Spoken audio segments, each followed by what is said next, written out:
Good morning. Are you holding me accountable first? Well, okay, it's second message of the stream. I was gonna say first message of the stream, holding me accountable already. Well, second message of the stream, holding me accountable. I think that's all right. I think that's doable. Yes, I did. Привет, hello. How's it? It's pretty good. It's pretty good. Hi, gamers. How are we doing today? I hope you're all swell. I hope you had a nice sleep. If it's still the morning for you. Hope you had a nice start into your day. If that has already happened, I did. I got up at 8 again, like I'm supposed to, and I did in fact do my workout. It was leg day. So that's something that I like know how to do generally. That's the main types of workouts that I've done are like leg and core. That's the shit I know. Arms is uncharted territory. That's where I'm confused. But I did do it. And also I can still feel the arm workout from yesterday. So I think it's effective. So that's good. My fucking shoulders, because it was like pull, right? My shoulders hurt, kinda, like in a good way. You know what it is. Hi gamers, welcome to stream Caliban and Crow and Burple and Lord Peace and Will and Seppo and everybody. Hi, how's it going? Good sleep schedule and workout, let's go. Healthy life. The sleep schedule is, I'm gonna come into my sleep schedule a bit better, I think. Haha, come. Why did I say it like that? Because currently I go to bed at like 2-ish still, which is, it's okay. 6 hours. It depends from person to person. Some people function good on 6 hours of sleep. Some people function better on 8. Some people function better on 10, maybe. I don't know. Some people do 10, sure.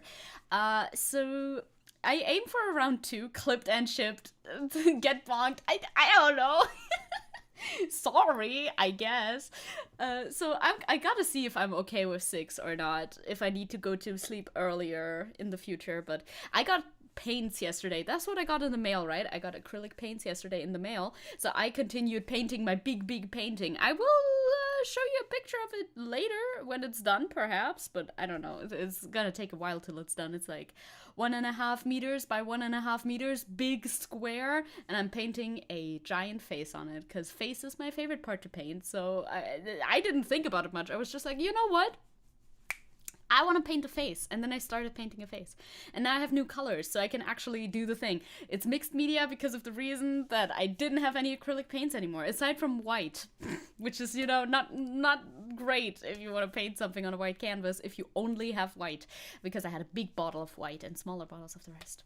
Okay, I saw your Spiegelschrift, and I was very, very concerned for a second because I didn't understand what was going on at all. Привет, F, hello, welcome. Hello, here comes the boy, because it's in your name. Hello, boy.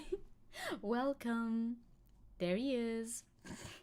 I don't know your pronouns. Good sleep schedule helped me a lot, so I constantly tell other people that they need to get a good sleep schedule too. I feel like I've had an okay sleep schedule. It was a lazy sleep schedule for the last year or so. During school, however, I had an abysmal sleep schedule because I had to get up at 6 every day or earlier, like before 6. I think I had to leave. Did I have to leave at 6? That sounds bad. Did I have to leave at 6? No. But I had to leave pretty early in the day for the last couple of years of school. So I had to get up at around 6 for sure. And I still went to bed at 4 or 3 a.m. So you can imagine the kind of situation that was. I took naps in the afternoon though, so I lived. But honestly, I do not know how I lived. Legitimately don't know. Because every time I sat down, I would fall asleep. Well, okay, if the class was interesting enough, I wouldn't fall asleep. But most of the time I would. If I let my head look down for too long, I would fall asleep. So that was not good. But I'm out of that era, you could actually read it. I could see I could see letters, and at one point I was like, oh, I'm pulling it up right now. I'm just very slow. Oh, is this what's going on here? Is this I saw. Wait, I can show you exactly which word. Actually, I mean, I could just pull it up on screen in a second too. Yeah, I'll do that in a second. Actually, that makes more sense. But I saw one word where I thought, okay, no, this is language. This is language that I should understand. But the rest didn't really click, so no. Base sleeper, hi Davey. Yes, I'm a base sleeper. I'm getting 6 hours now with the new schedule that I have, and if I need more, I'll just go to bed a little bit earlier. it should be fine. It should be fine. When I was in uni, I needed to wake up at like 4 a.m. for the train. Oh no, only one day of the week, but still, that is horrifyingly bad. Holy shit. Could you at least sleep on the train a little bit? I'm actually expert sleeper on the train. Holy shit, F-boy. Why do you get up so early? Do you work at a bakery? I feel like some people who work at bakeries do that. Yeah, when are you going to sleep then? You gotta go to sleep earlier, right? I mean, makes sense, right? Is 6 a.m. particularly early? Isn't 6 just like a regular? I feel like it's not. It depends, I guess. It depends when you go to bed. That's the big mystery solved right there. Like, if you go to bed early, then you can wake up earlier, obviously. But for the most part for my school life, I woke up at around 7, I think. Because my school was pretty close. And then it wasn't anymore, because it started at 8, right? I don't know. It depends. You can't sleep on trains? I'm so good. I am so good at sleeping on trains. Perfect.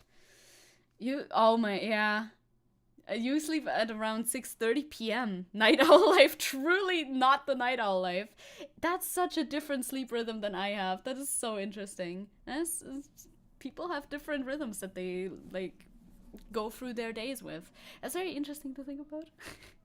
No, I was going on with something. Oh yeah, sleeping on trains. I never miss my exit. I don't know how I do it. I think it's just a superpower that God has granted me, obviously. I just wake up. Even if it's not the last station, I will wake up. And I will not, like, wake up on the stations before. Just the station that I need to get off at. So smart. I just noticed something else about this image. Wait a second. We need to go over to our docket. Okay, it's time to start over to our docket. I have a couple of things that I want to ramble about anyway, so, you know, it'll be a rambly one. I say as though they are not all rambly ones. You know how it is. Not getting sleep is based because it decreases your lifespan. I was gonna say no, other way around. It'll help us dodge the incoming water wars. Oh, maybe, perhaps. The mysterious and powerful train stopper. That is my superpower. Yes. Hi Vita. Hello. You can sleep whenever or whatever. On my Harry Dubois arc. How far through your playthrough are you? Also, this is Seppo's handwriting, and the word that the Spiegelschrift, so mirror writing. So if you hold it up to a mirror, does that mean that you can then read it perfectly? This word, the tell or the let, is what caught me off guard. I have a mirror, but I don't know how to angle it in order to see. Oh yeah. Yeah, it is mirror writing. I hold a little, like, hand mirror in my hand. Hold it up to your screen. You can read it. Jesus, it looks so nice. How do you do that so nicely? Did you write it down correctly first and then mirror it in, like, an app and then copy that? Because otherwise, how do you do that? It looks so good the other way around. Unless, of course, you just mirrored the actual writing and then wrote Seppo in mirror lettering because it's easier. I don't know. But that's very cool. Also, how dare you? But also very cool. You wrote very slowly. Fair enough. He's not on his redemption arc yet, so not that far. Okay, you'll get there. I watched a video essay today about Disco Elysium, and it was fun. I have thoughts. I posted them in the Discord already, but basically the guy, at some point, the video essay was good. I agree with the video essay overall, 100%. But at one point, the guy was like, so, whichever ideology you choose to align with, you will notice, you will be surprised to notice that Harry is always an extremist, and his dialogue options and his dialogue always gets more extreme the further you get into your ideology that you've chosen, whichever one it may be. And I'm like, I did not notice that, like, with a surprise, with a start, or anything like that. It's just I just thought he was very cool and based, and just like me for real. But that might be because I, too, am a little bit of a left-wing extremist. I know, shockers all around. Does the handwriting have to be in English? I'm only proficient in Russian. I want to see your Russian handwriting. That would be fun. Also, I wanted to close the handwriting channel again because it was like a one-off thing. But if you want to send me Russian handwriting, I'll look at it. And I'll try to read it. Oh, there's a very funny video essay in Russian where some guy tries very hard to argue that the game is against communist ideas. I bet, because, you know, how dare they be slightly critical of their own ideology? How dare they make jokes about the communists? I can see that. I can see that happening. Also, what I noticed while I was looking at this fucking picture for a long time, why do you have so many? Why are there 5 fucking pens in this image? Are you flexing your good pens? That's exactly what's happening. These are the company pens. He's flexing his company pens. Russian handwriting is so difficult to me. I taught myself Cyrillic letters, but I can only decipher print. See, in school we only learned like writing, so print is kind of easier to learn if you've started with handwriting first. I feel like I can read printed Russian like slowly, as all Russian that I read it very slowly, but I cannot write it. I would get confused. I would have to look it up. I can't write print Russian. You learn cursive in elementary school and then never used it again. I write like a mix of cursive and not.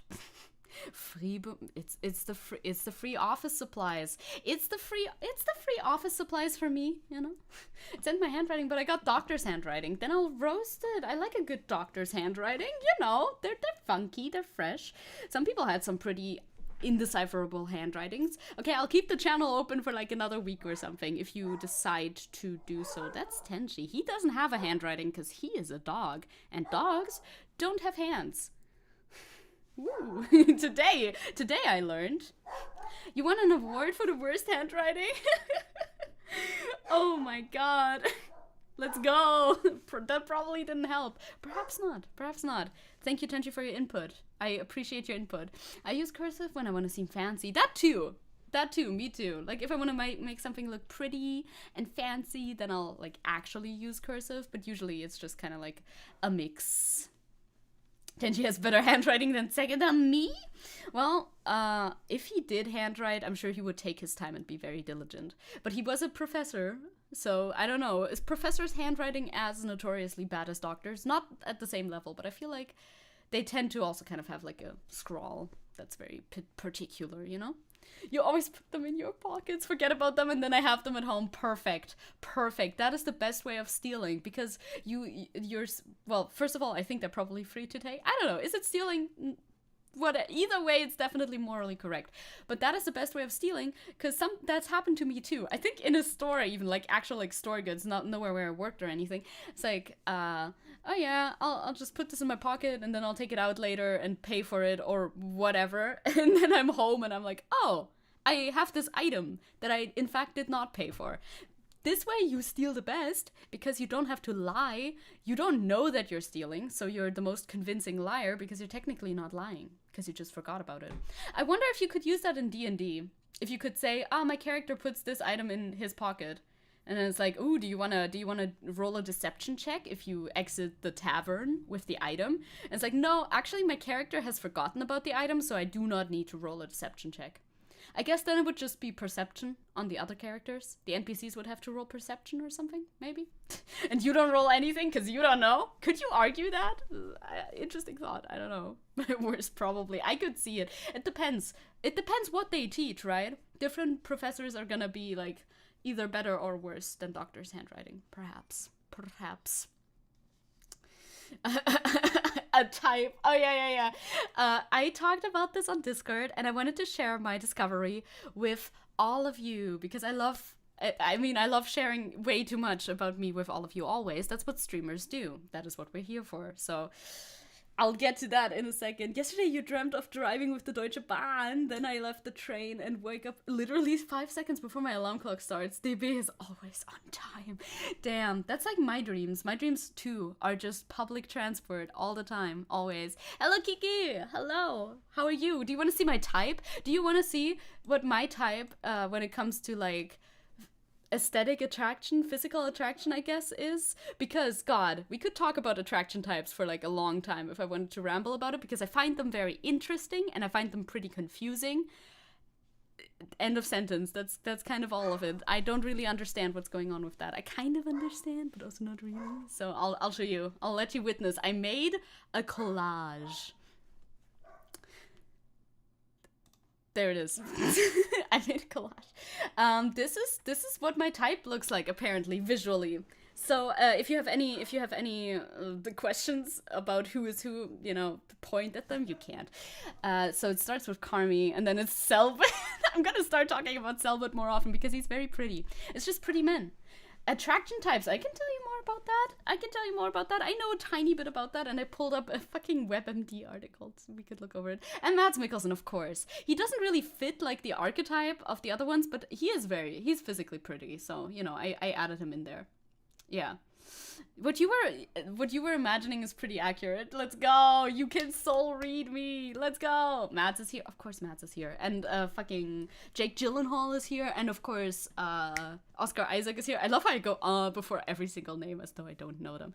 So yeah, he doesn't really fit with the rest's like face shapes, but he's pretty too. I had to add him. But maybe it's more vibes for him. Because I try to just add like visually pretty people, men specifically, because I am oriented, even though I don't look for relationships or like intimacy like that, but I am oriented nonetheless, which is weird, but it is just how it is, I guess. So I try to look for only people that I find like physically, optically, visually attractive, and not like their character, because that's why I try to add like people and not characters from shows as much as possible, even though there's Victor from Arcane and Maruki from Persona, who don't exist outside of the character. But you know what I'm trying to get to? Yeah. And the line cook! And our cook! Chef Carmi! I love him. It's a good aesthetic. It's a very good aesthetic. There's only Mads Mikkelsen and the other dude. Who's the other dude? Who's the other dude? Jake Gyllenhaal is so me. He's so amazing. What's the guy? The cook on the top. Watch The Bear. The Bear. It's The Bear. I am currently obsessed with The Bear. I started season 2 yesterday, and I'm gonna watch more of that today. Hopefully all the way up to to episode 7, because that's where my friend Evan is at right now, and we're like watching it at the same time, and that's very fun. And apparently episode 6 is extremely traumatic of season 2, so can't wait. Ooh, I was so excited, but also so scared. It's The Bear. It's Carmen Berzado, also known as Carmi from The Bear, who is literally me, and I love him so much, and he's so pretty. Oh, you got handwriting. Hell yeah. Hell yeah. John Mulaney is in it too? Oh my god, I wonder if he's in episode 6 or 7, because Evan said there's a lot of like guest appearances there. You gotta watch it. So like apparently, faces that come to a pretty sharp point are nice. Big eyes, I guess. Bug eyes, kind of tired eyes. Tired is important. Yeah, that's and Germa is here too. That's my visual type, apparently. There you go. And I have doll joints at the moment. That's amazing, Gozard, thank you. Oh, Slay, you have big hand. That's good handwriting. Don't worry about it. Look, Davey. The sun burns on another day of fluffing. I walk my required 30 minutes. But see, okay, I can't get that word. I don't know that word.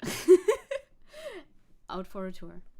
Went out for an hour. Okay, there you go. I know it. It's not that bad. The scroll is not that bad. I can read that. I can definitely read that. Hi, Isaiah. We're doing some chit-chatting before we get into the actual news, as it goes. I'm showing you pretty men. Well, I was anyway a second ago.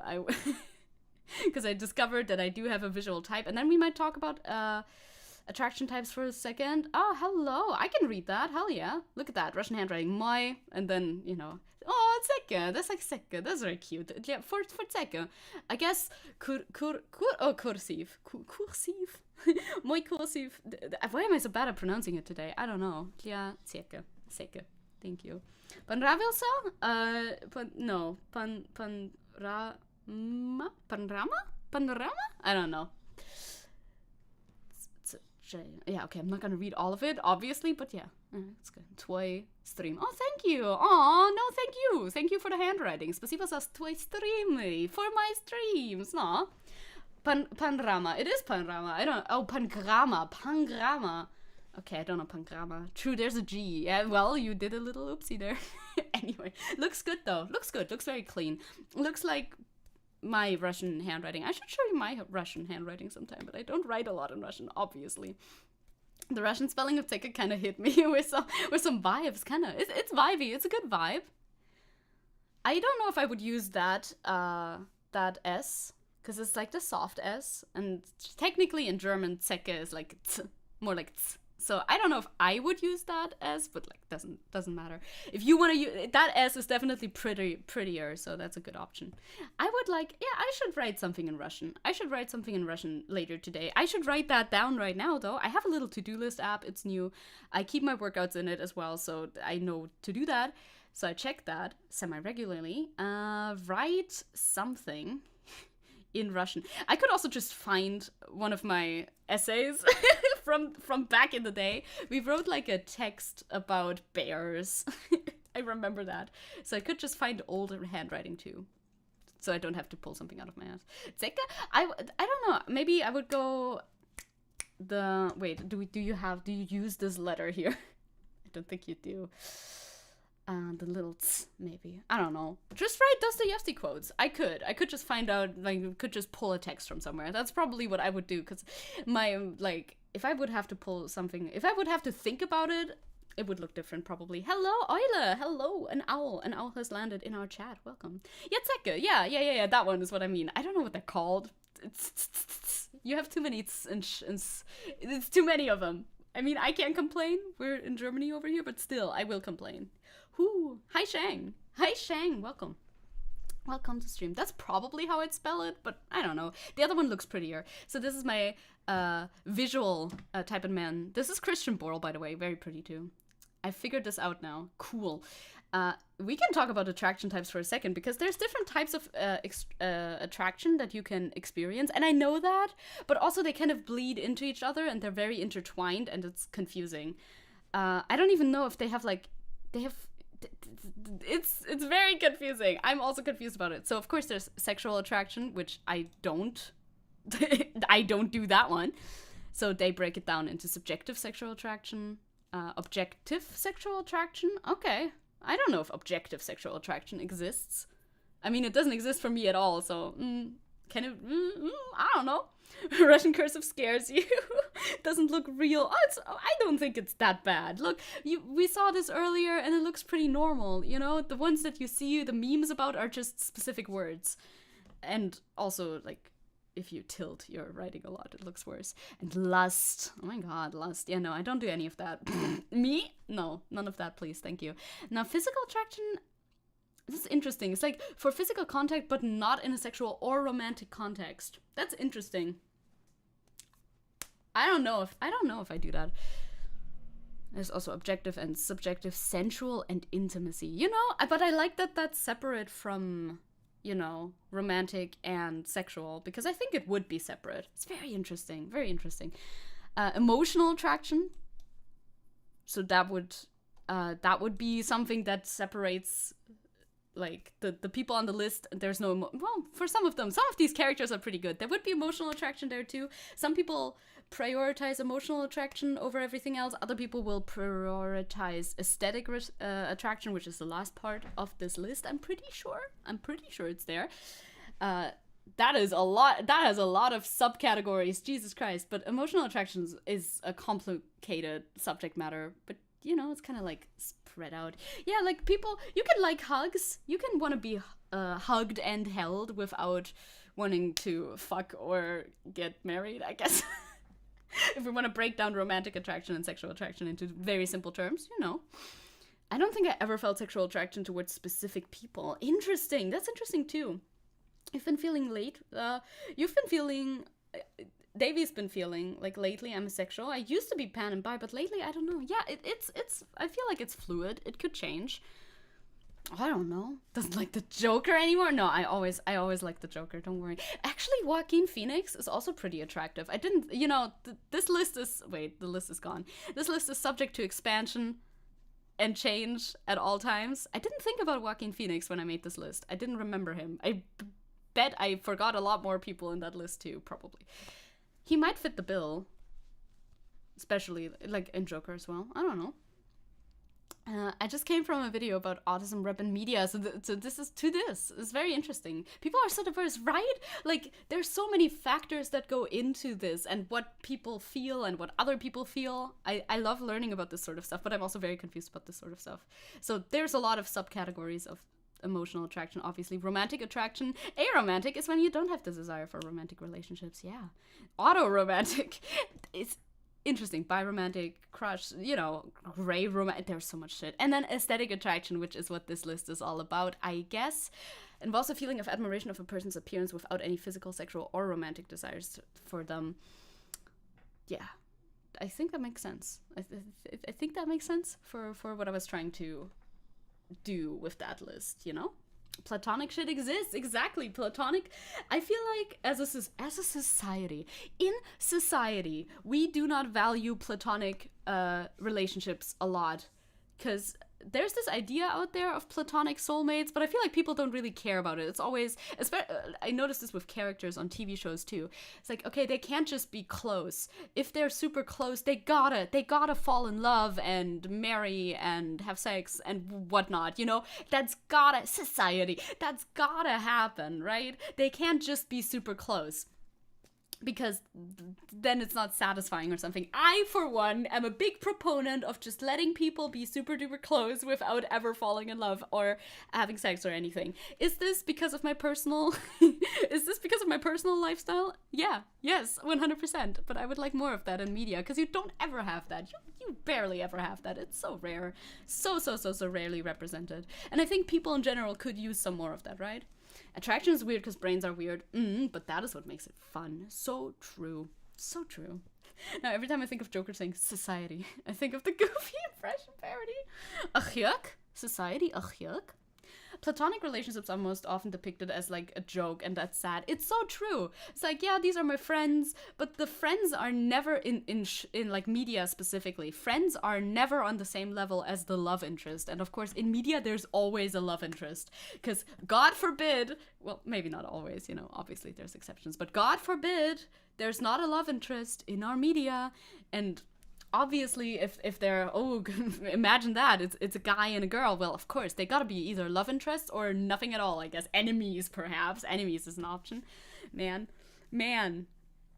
You were always friends with girls and it never went anywhere romantic, even though we were pretty close, right? That in real life, I feel like that exists way more often than people like to delve into. I guess they just don't, a lot of showrunners and writers don't find it interesting, or maybe they don't know it's an option, because they don't see it represented anywhere. I don't know. From an artistic standpoint alone, you could do so much more with platonic relationships and story, right? There's so much, like, space that's not been explored yet, because people don't do that. It's always a love story, and never, like, a platonic soulmate sort of type story. I do like, I'm not saying that there shouldn't be any love stories anymore. Love stories are cool. Love stories are fine. You can do love stories, you know, I don't like them in all of my media, but sometimes they're very good and well done, and I respect that. And the enemies to lovers thing, hell yeah, for sure. I like that in media. But if it's the only thing that's present in media, I'm like, you could try and explore something else. You could, for once, try and do something else, okay? Branch out a little. I like all sorts of facets of the human existence to be explored. Though generally for movies, I do have a preference where it's not like love focused. At least at the moment. At least right now.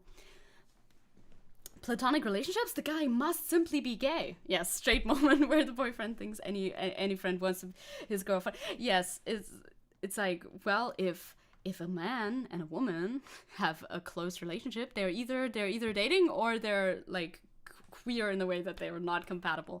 Only way. That is the only way. God has made it as such. Very, very silly, very silly. You have a bestie who's a tomboy, but honestly, I enjoy being besties with her very much. Let's go, besties! Let's go, besties! I'm happy there wasn't a romance in Meg 2, the shark movie. The shark movie? I feel like they would put a romance in that, though. So I can see where you're coming from, yeah. Also, look at my little HTML hack. I did this with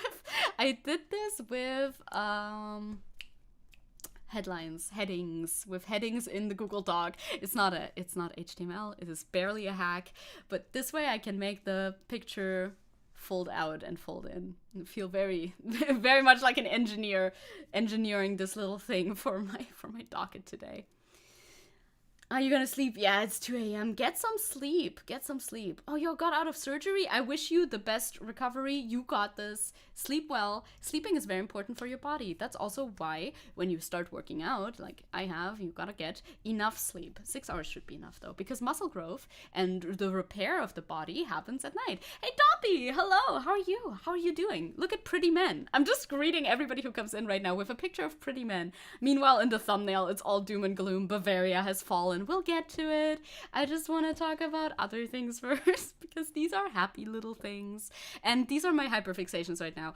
I really do notice that having hyperfixations is kind of tough a little bit sometimes because you really just only want to talk about this one thing all the time, and you get really sad if you don't get to talk about this one thing the entire time. It's a toughie. It's a little bit of a toughie. Also, hello, Chris. I don't think I said hello to you specifically yet.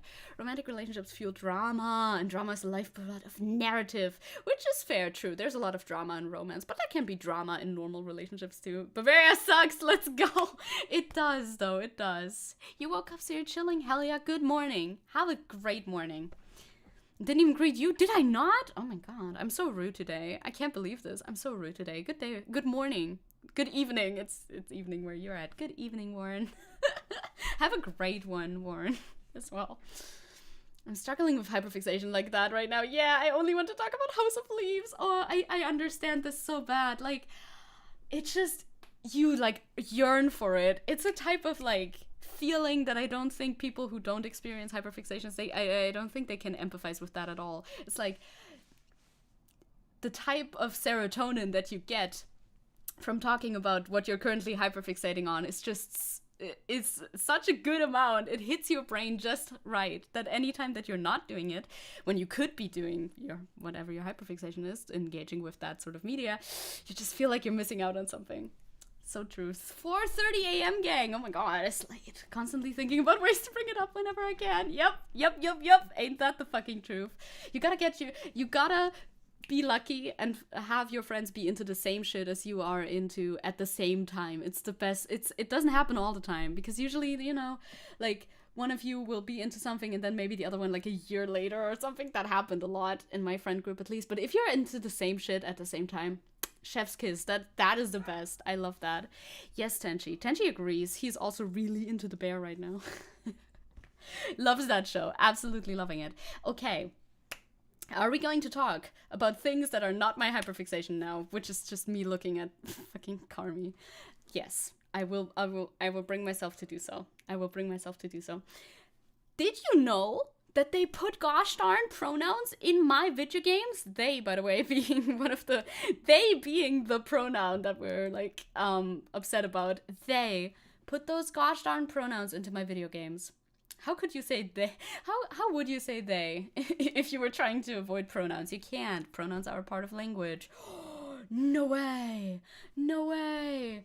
Ah, shit. You need good online friends that you can yell at about this sorts of stuff, I think. That would help. That would help.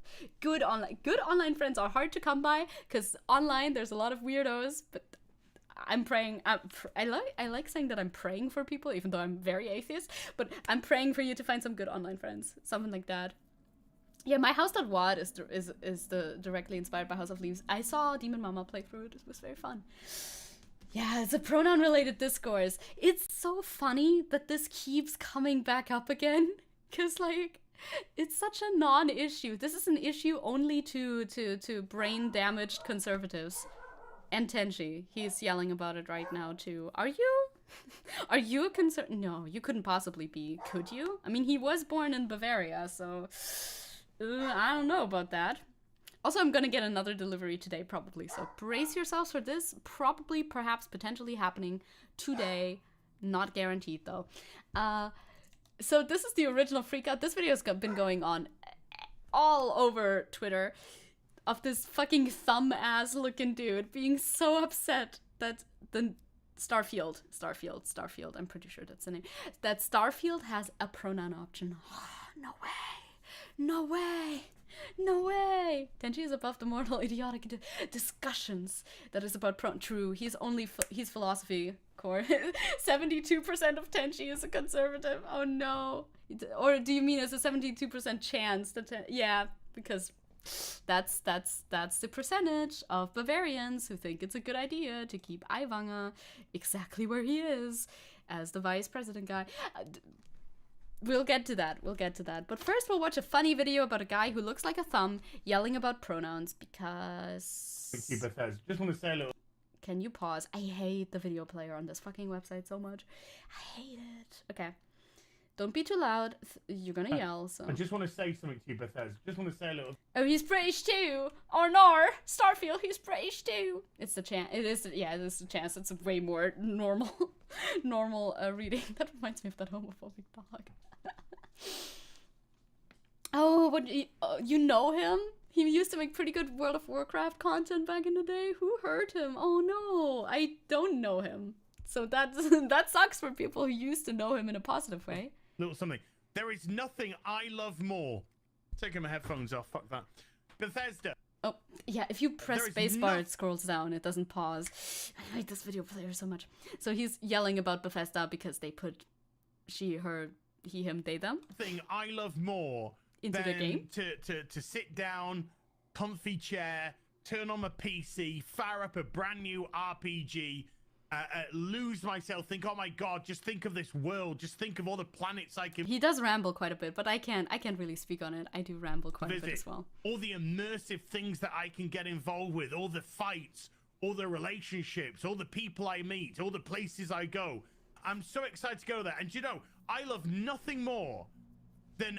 I like immersion too. Immersion's pretty good in video games. He's building it up.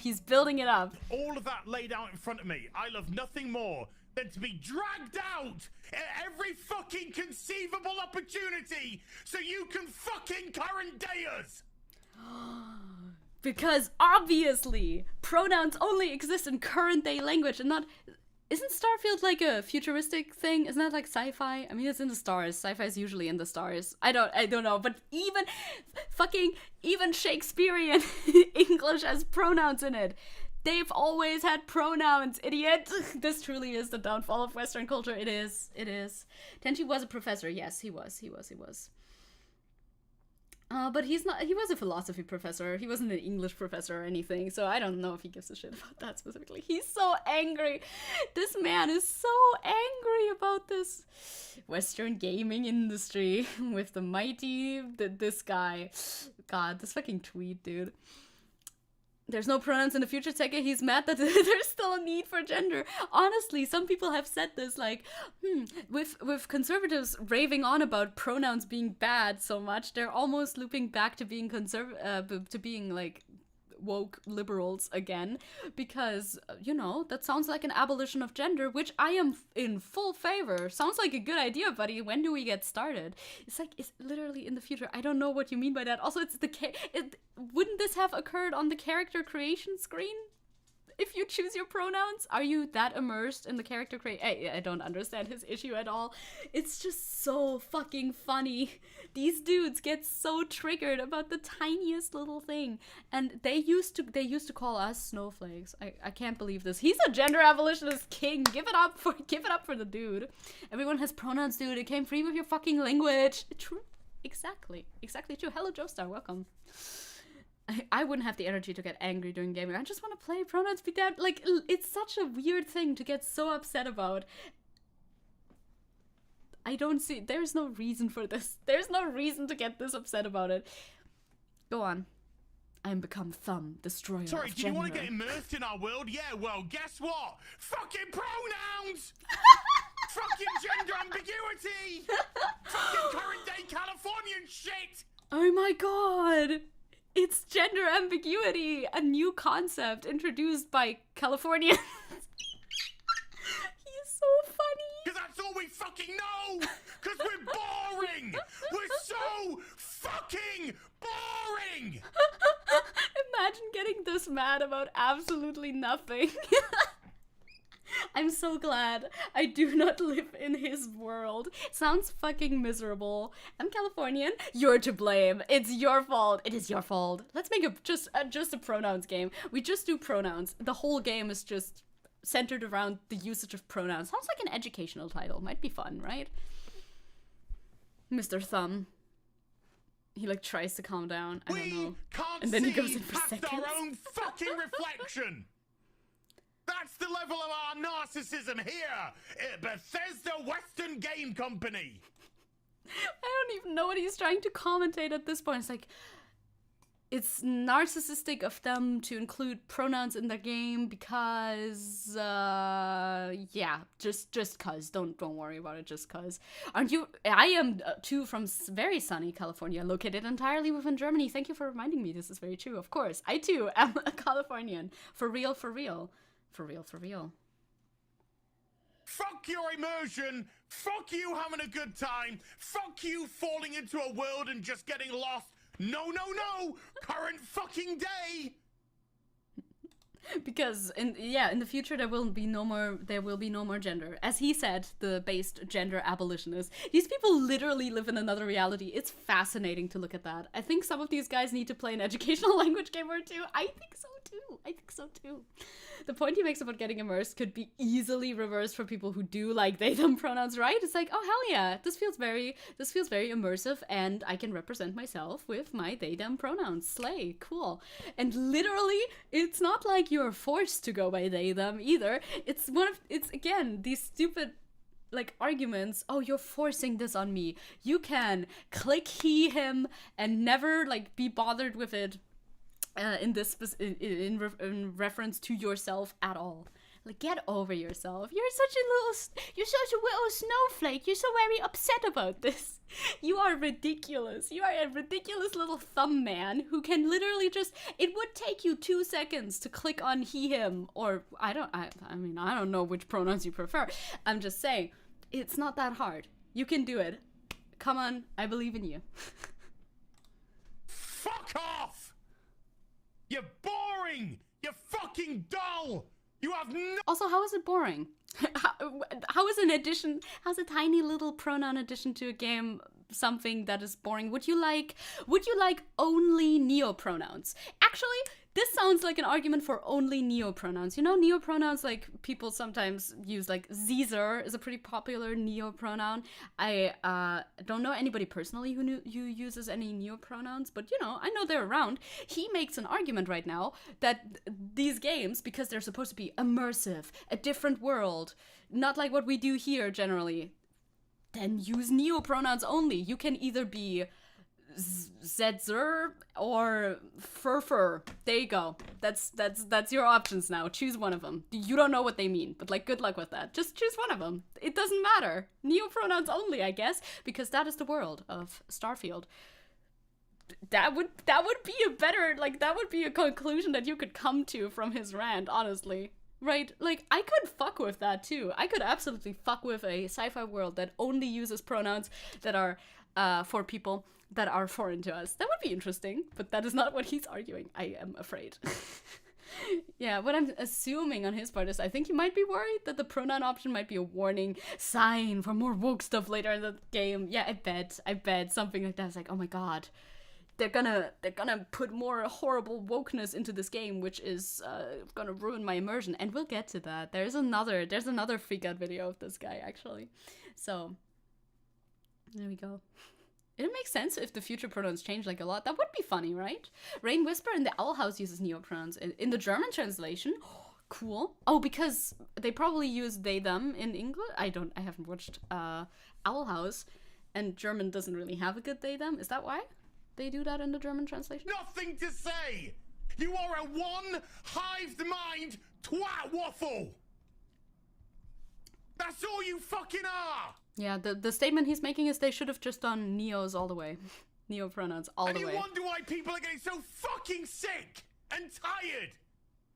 You take everything we love, all our immersions, all our fantasies, all our escapism, and you just can't help shovel your dog shit, fucking crap ideology into everything!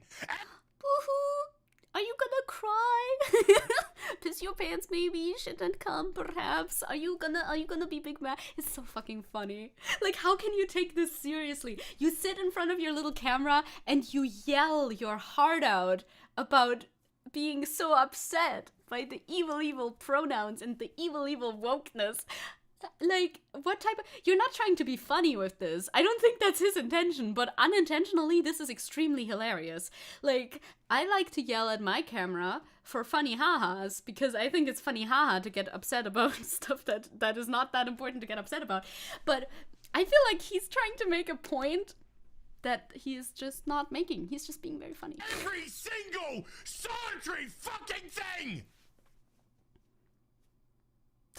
The little, like, backing off to... Jesus Christ. Are you done? Are you done? And then he plays the game anyway, which is very funny, actually. Because, like, there's another one, Freak Out 2 Electric Boogaloo, of course, where he plays more of the game. So he yelled about it for 2.5 minutes, uninterrupted, like, absolute rage, and then he just continues to play it, so... Okay, I don't know.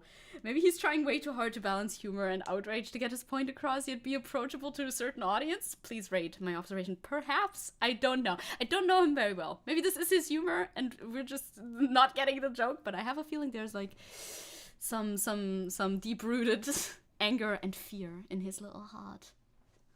The second one didn't blow up as much as the first one. The first one was everywhere, to be fair. The second one I haven't even watched yet. I only watched the first one, so I hope it's funny, but it seemed funny from the tweet context. He's probably appealing to his audience. I don't know if he's actually... It's hard to believe that people are actually this upset about any of this shit, right? Like, people who go scream about trans people and people who scream about wokeness, it's really hard to believe that they're actually this upset, because to normal people like us, it's just normal shit. It is very normal shit, nothing to be this upset about. But they get so outraged. But there must be some people who actually are this upset, because otherwise who does this appeal to? Everybody would just be confused, right? If nobody was actually this upset. I don't know. He's really, it's not a parody, he's really like that bad. Damn, that is a bummer. I mean, I don't know the guy. I don't know how far he's fallen, because I didn't know him beforehand, but you know, I believe it. You've seen his other recent stuff too. He's like a full-on lunatic. Okay, that makes sense. This is the other outrage clip. This one's only 20 seconds long. This is his reaction when the NPC told him she was trans. Fuck off. Fuck off. It's from the same stream, I think he's wearing the same shirt.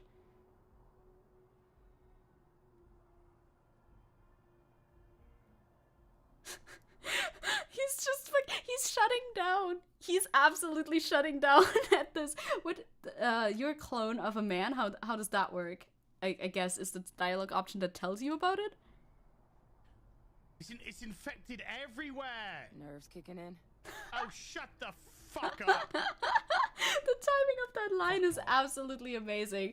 Yeah, anything in quotation marks of woke is the scariest shit ever. We have to do something about it. This is so frightening. How are we going to contain ourselves? Nerves kicking in. Imagine the meme where the dude hits his monitor because he got jump scared, but the jump scare is the word they. That is so good. You could absolutely make that and post that on Twitter. That has good potential, Twitter potential. She's not even trans. She's a clone of a dude's genes edited into a woman. So she's like ostensibly his daughter, right? Like this, I was trying to figure out what the context is here. You know, like the NPC told him she was trans, but doesn't like, we don't have any context from the before clip. So I don't know what's going on here. It doesn't even seem very... I figured it would be, like, very overt, which would be weird, would be bad writing if somebody goes up to you and is like, hello, I am trans. It's not usually how these things go down, but it doesn't even seem to be that. Also, yeah, the timing of nerves kicking in line was absolutely perfect. Hello, Theo! And then I drink the rum. Oh, sever the head, and take to bed. I think... Do I know that song? It's a weird song. That's a weird song. Do I know that song? Where's that from? Reveal your source. I think I know where that's from, but I'm not sure. I don't remember. Hello, Theo. 9 months. Let's go. That would be a full-fledged pregnancy. I will tell you why I made this reaction, this connection with my thoughts, is because earlier today I watched a TikTok about a guy singing, "Hey, it's your birthday in September, that means your parents fucked on Christmas." And now I've been thinking about it. Now I've been thinking about that. Yeah, that is how that works, isn't it? What the fuck? That was unused lyrics from a song. Okay, then I'm imagining it. Okay, then I am simply imagining it. I'm imagining knowing a connection, I suppose. Also, there's more, because this guy wasn't the only one to freak out about pronouns. No, in the new Starfield game. Dr. Disrespect apparently had something to say too. Yes, Warren? It's an observation to make. If you're born in September, your parents did fuck on Christmas, or like around that time. Food for thought. Something to think about. So I always have like quote retweets of quote retweets because that's how they show up, and then I save them like that in my Twitter feed. You're familiar with Ass? That's the guy who was like, that was the previous guy, High Greed, right? He got angrier and angrier over such small things. No surprise he exploded like that. Jesus Christ. He is, he's going off the deep end, huh? Sucks for him. Sucks for him. Imagine instead of your birthday every year you would celebrate the day of your inception. Wouldn't that be fun? Not really, no. Not really. I don't think that would be very fun. But it's funny. It is funny. But what if you're born early? Yeah, it kind of skews it. You know, it skews it a little bit. 9 months mean that I've been conceived on my dad's birthday. That's an uncomfortable thought. That's a nice present, I suppose. Yeah, there's a website that shows you the top charting song in the first movie of when you were conceived. Slay! I find that very funny. But I can imagine that is uncomfortable to think about. But I just find it funny to think about. Dr. Disrespect has rejected a Starfield sponsorship deal due to his recent transphobia. Oh, he wasn't allowed. Okay, he wasn't allowed to have a Starfield sponsorship because he was recently transphobic. Apparently, I didn't notice that. I didn't hear about this, I think. But he just sucks in general, so I'm not surprised. And he got triggered on stream because the head of Bethesda Publishing has pronouns in his bio! No! These guys wouldn't survive Modern Warfare 2 lobbies if pronouns trigger them. True. They are very, very easily triggered. Him. Got it. He, him, got it. Okay. And yet, that's the funniest thing. And yet you're still playing the game. And yet you are still playing the game, okay? Like, just don't play it then. Now everything's starting to make sense. Everything's starting to make sense now. Yeah, he's a man. See, based feminist Dr. Disrespect take. He, him. Oh, a man. I understand. Everything's starting to make sense. Are you loud Everything's enough? starting to make sense. Yeah. Got it. Expert analysis. All right. Pronouns, what's next? I got it. So the verbs? No, don't tell him about verbs. Verbs are way scarier. I gotta say this, Chance, just real quick. I just gotta get it off my chest. Obviously, we've been hyping up Star Citizen for Starfield for a long time. Well, maybe you shouldn't have for yourself. Maybe you shouldn't have bought the fucking game if you disagree with everything that the developers do. Perhaps you shouldn't have. I don't know. We've been making it very vocal, right, Champs? Bro needs a hug. Well, we had our team reach out. Hey, can we work with you? Can we do something? Does he always wear wigs on stream? Due to past controversies, there's no way we can work with Dr. Disrespect. Yeah, I mean, there's many past controversies for Dr. Disrespect. He's not great. How about just give me, let me play the game when Yeah, he plays some of the others are he playing plays a it. character on stream. Yeah, he wears a wig all the time. That must be so warm. That would be so uncomfortable. That's all I'm thinking about. As somebody who has cosplayed before in my time, as somebody who owns a little, like, cupboard full of wigs, I know how fucking warm they get. It's not very comfy. I mean, maybe if is he bald under, what does he look like underneath? I have no idea. But if he's bald underneath, maybe it's not as bad. What that? Is he bald? Yeah, it's still that's still the case.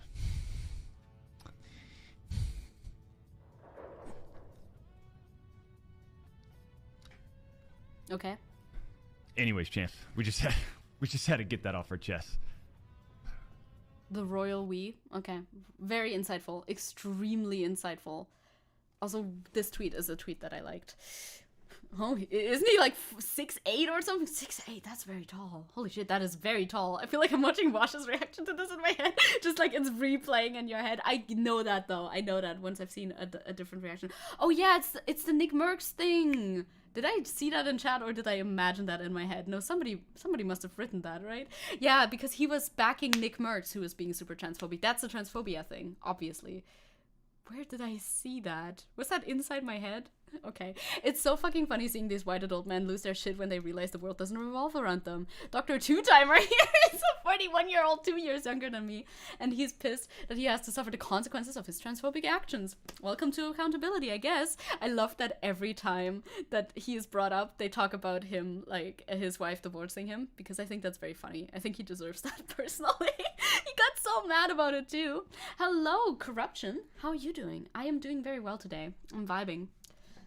I am the Vosh of VTubing. Yes, if I had a mustache, if I had like a beard, it would be even better. I want to be the Vosh of VTubing. I don't think anybody is doing that yet. I mean, Sir is kinda. But I feel like I could take that title. I would like to take that title. Give it to me. Giving up on the game would mean actually committing to the outrage instead of just pretending, though. True. It's not different from people saying they'll boycott a game but then pirating it. Well, it depends a little bit. With like boycotting and pirating is interesting because I feel like it depends. Like, are you if you're boycotting it, if you're not like paying for it, you're not giving money to the people who publish it. Now it depends if you ideologically disagree with the game or if you just don't agree with the publishers. You know, like something like Diablo is fine ideologically, but you know, the game studio behind it, it's Blizzard, right? Blizzard kind of sucks, so I understand why people might want to pirate that but still play it. But if you ideologically disagree with the game and you still end up playing it, yeah, that's obviously no backbone behavior. I agree. But my media takes are fine, so I gotta work on those. I can get worse media takes. I'm working on it. Gonna go to sleep soon. Sleep well soon when you do so. Until then, welcome. He's not bald though. Okay. Well, at least he chose, like, he picked a struggle, which is good. I think more people should pick a struggle because if they branch out into too many struggles, it gets confusing. So that was the entire gosh darn pronouns debate about Starfield. I guess debate. It's barely a debate. It's one person. It's a few people getting mad about absolutely nothing. As always. Woo! We love to see it. Because it's funny. It's funny to watch from the outside. Point at and laugh. That's my favorite activity on the internet. You said the same thing, yeah. You should be sleeping, but you are not. Diablo is fine, but microtransactions are horrible, yeah. Do they have that in Diablo? I don't think they do. Do they? I don't think they do. I don't know. You should totally make a pretend beard to pop up on your VTuber profile for the Vosh meme. I'd pay to see. That would be good. I could make a beard. It is within my possibilities to make a beard.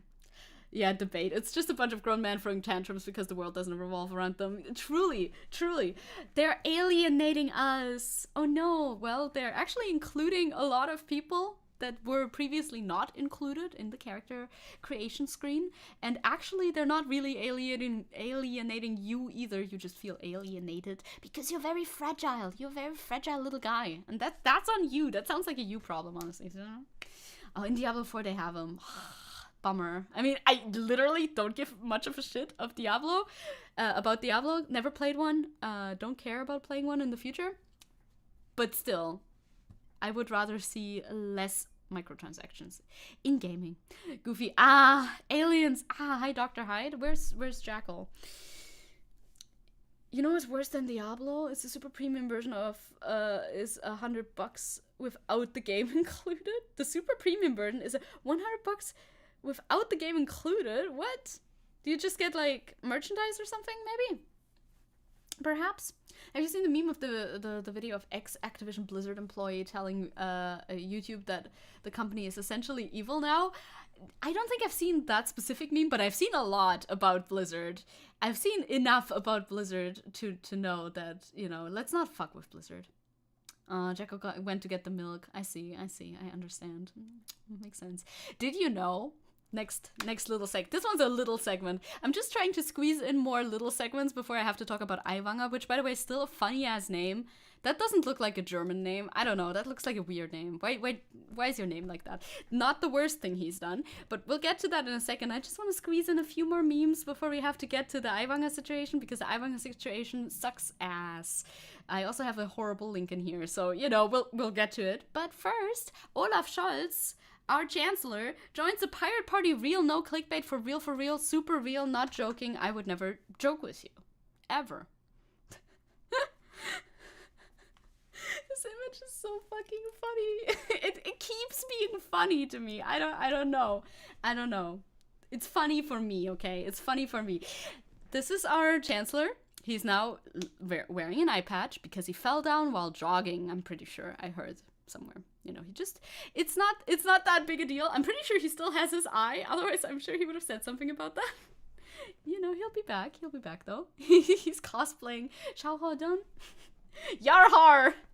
Business pirate casual, it is. He looks like a Metal Gear Solid character. He does. He really does. Sounds very Bavarian. Decide for yourself whether that's German or not. I'll decide. So he tweeted this, or, you know, his PR team probably tweeted this.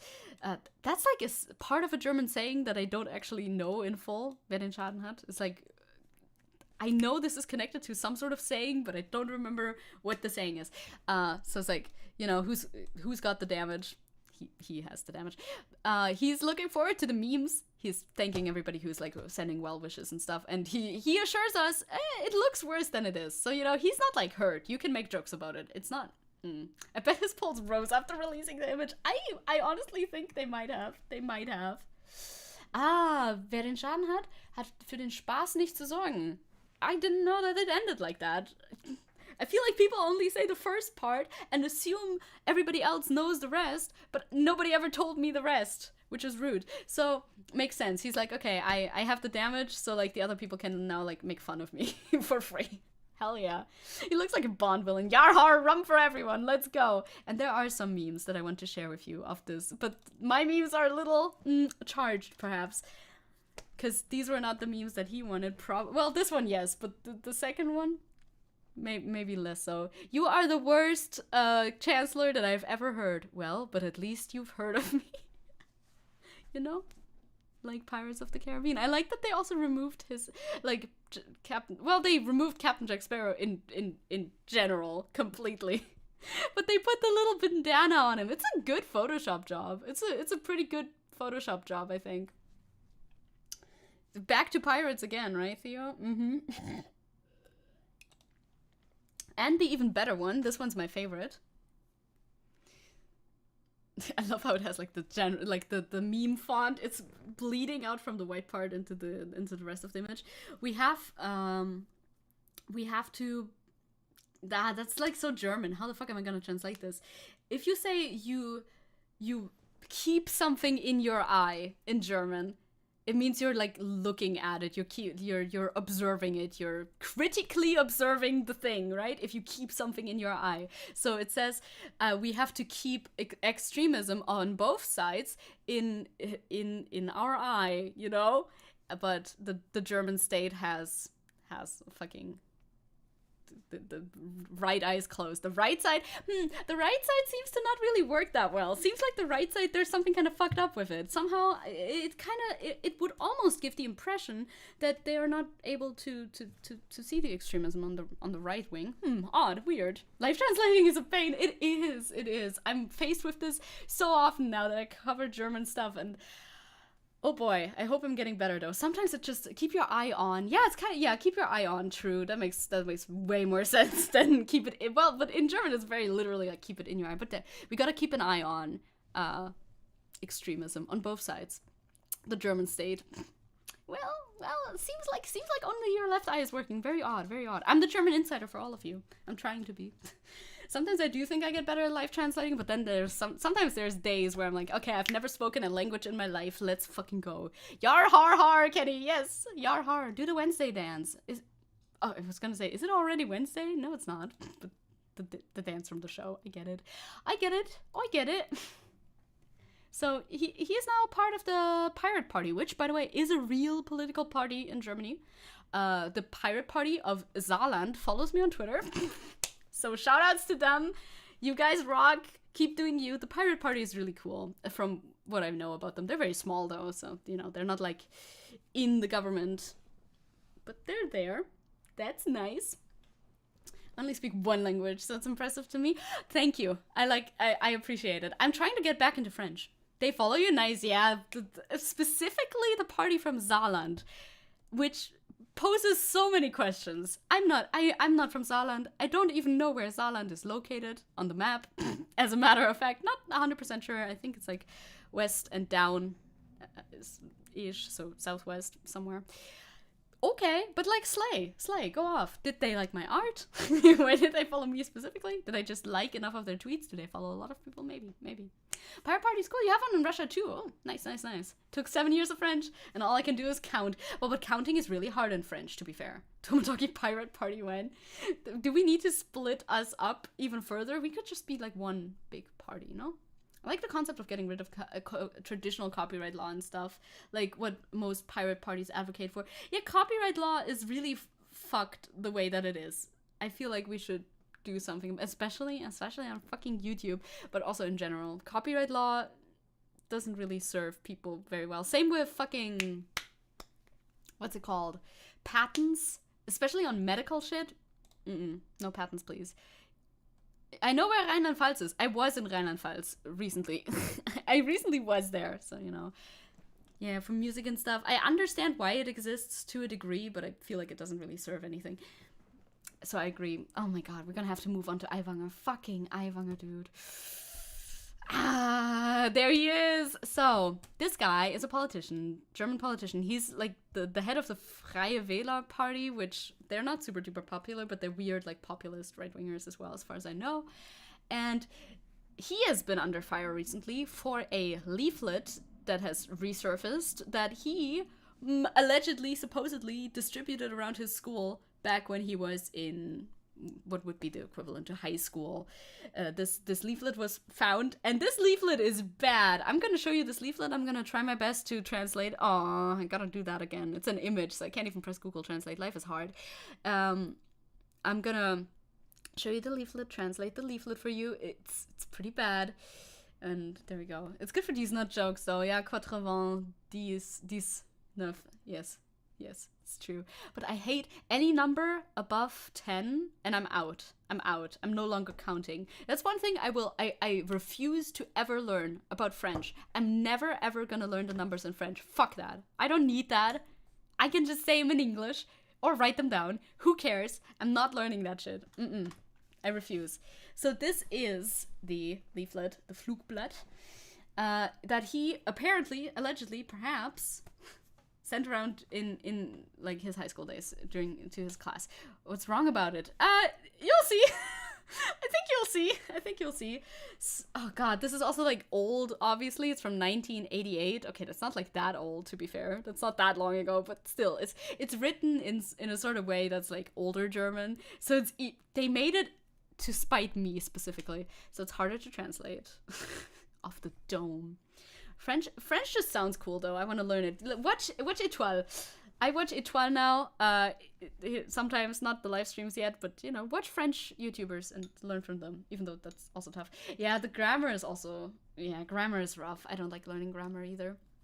In the south of Rheinland-Pfalz, between Rheinland-Pfalz and France, there's Saarland. See, so I was kind of like, that's where I was thinking that it was, sort of. It's very small, you know. It's very small. So they're doing, this leaflet is advertising a fictitious contest for who is, fucking Vaterlandsverräter is such like a word, you know? It's such a word. Kopfamputation. Yeah, it gets pretty graphic. Warning for that. How would you... Fatherland Traitor. Fatherland Traitor is the direct translation of Vaterlandsverräter. It's a word. Hi, Addiction! Welcome, Cheese! So, this is a fictitious contest about who is the biggest traitor to the fatherland. Who is allowed to participate in this contest is everybody. Everybody who's German and is on German ground, on German soil, apparently. When is this... When is this contest gonna be closed? Apparently on the 1st of January, 1988. I'm assuming it's 19. Did he choose... Was that just the year? Or did he choose this for a purpose? I don't know which year this happened in. So my bad. Wait, how old is this guy? This guy's like 52-ish or something. Might be both. Could be both. It's 88. I'm like, is it? Well, I mean, it's definitely both. It's gotta be both, probably. Hi, Wolf! Hi, Wolf of the Cosmic. I'm gonna do so much translating. This is not coding. This is German. Okay, right. For this contest, who's the biggest traitor to the fatherland, you can... God, it gets so bad. I actually don't want to say this shit, though. The people who are applying for this fictitious contest are supposed to go to the concentration camp in Dachau for the interview for the contest. Yeah, I'm surprised he didn't. Yeah, I'm surprised he didn't opt for the 1st of April. That would have been more on the nose. Yeah, I'm sure it couldn't have been in December 87, right? Yeah, it must have been on purpose. The prizes, apparently the first 1,000 winners of this it's fictitious, obviously. It's like a bad joke, basically. Of this fictitious contest will be collected during January, like being brought to a concentration camp. Yep, that is what he's joking about. He's joking about the Holocaust. It's a giant joke about the fucking Holocaust that this dude made in high school. You can see why this spurred a little bit of controversy, right? It's like slowly it's starting. It's just a prank, bro, though. It's just a prank, bro. Yeah, I've been avoiding looking at news lately. It's really awful. It is. I don't like the news either, for Germany specifically. It's like, I like to laugh at the funny ha-has, okay? I don't want to see the AfD rise in the polls. That's not funny anymore. Good morning, Wolfie, too. Hello. So, and he's talking about the prizes here that you can win. The first prize is obviously... God, this is so fucked. Like, I read this before the stream, right? But I didn't have to say the words out loud when I read it before the stream. Reading these words out loud makes me feel a little bit not great. How the fuck do you go around and write that? Like, this, people have been talking about this little leaflet like it's just a little thing. It's just a little joke that he did in his youth. Brother, this is not your average little, I was a little right-leaning in my youth. That is not normal behavior. This is very unusual behavior. Okay, so first prize for the winner of this fictitious contest would be a sailing through the air outside of the, what the fuck it's called, chimney in fucking Auschwitz. Yay. So fucked. Second prize is a lifelong stay at a mass grave, wherever. You can choose where, at one of the concentration camps. Prize number 3 is a free shot to the back of your neck. So, death again. It's all death. All the prizes are death. Prize number 4 is a 1-year-long stay in Dachau with, free of charge. Great. You're loving it.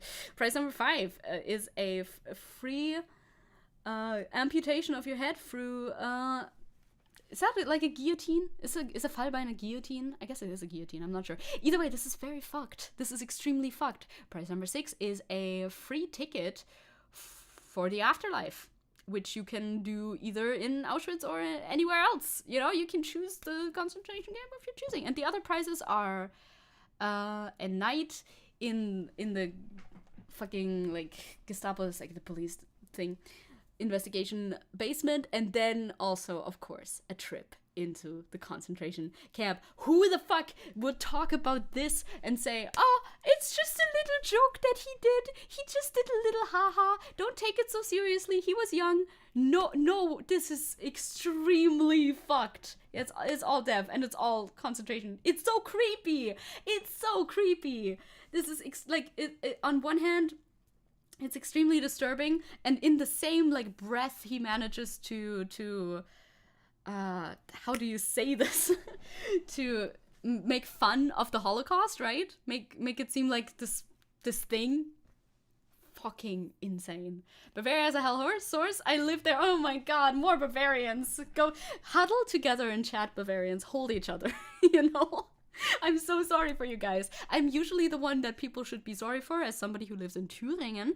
But like, Bavaria is not looking good either right now.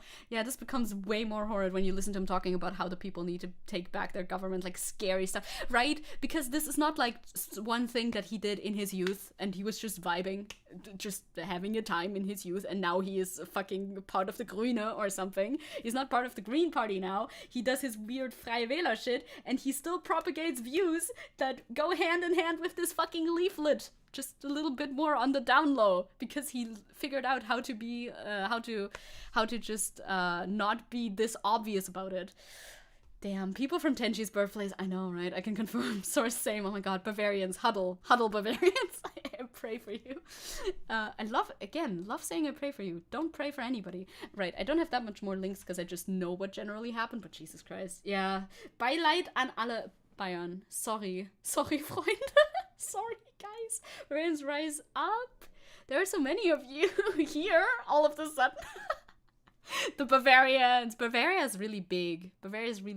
You know? But we can't... Yeah. The problem is that the Söder, Markus Söder, CSU Bayern, is like still on this dude's side. How is that humanly possible? I do not understand. So this came to light. Immediately, Aiwanger was like, oh my god, they're trying to witch hunt me. How dare they? I'm such a victim in this situation. Everybody's so mean to me. Ooh, I'm so sad. I don't understand why they're witch hunting me. And then Söder did a little investigation into Aiwanger, which was basically this 25 questions scenario. He sent him 25 questions that Aiwanger was supposed to respond to. I saw a little TikTok earlier today, breaking down how Aiwanger answered these questions, which most of them were just misdirections. He didn't really answer them at all. Like 3 out of the 25 or something were actual concrete answers. And then the vast majority, the rest of them was, I don't remember.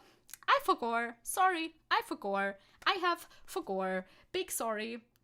Oh, you lived 6 years in Thüringen, although heck yeah, there's something else. It's astonishing how the right wing's entrenched in Bavaria too, right?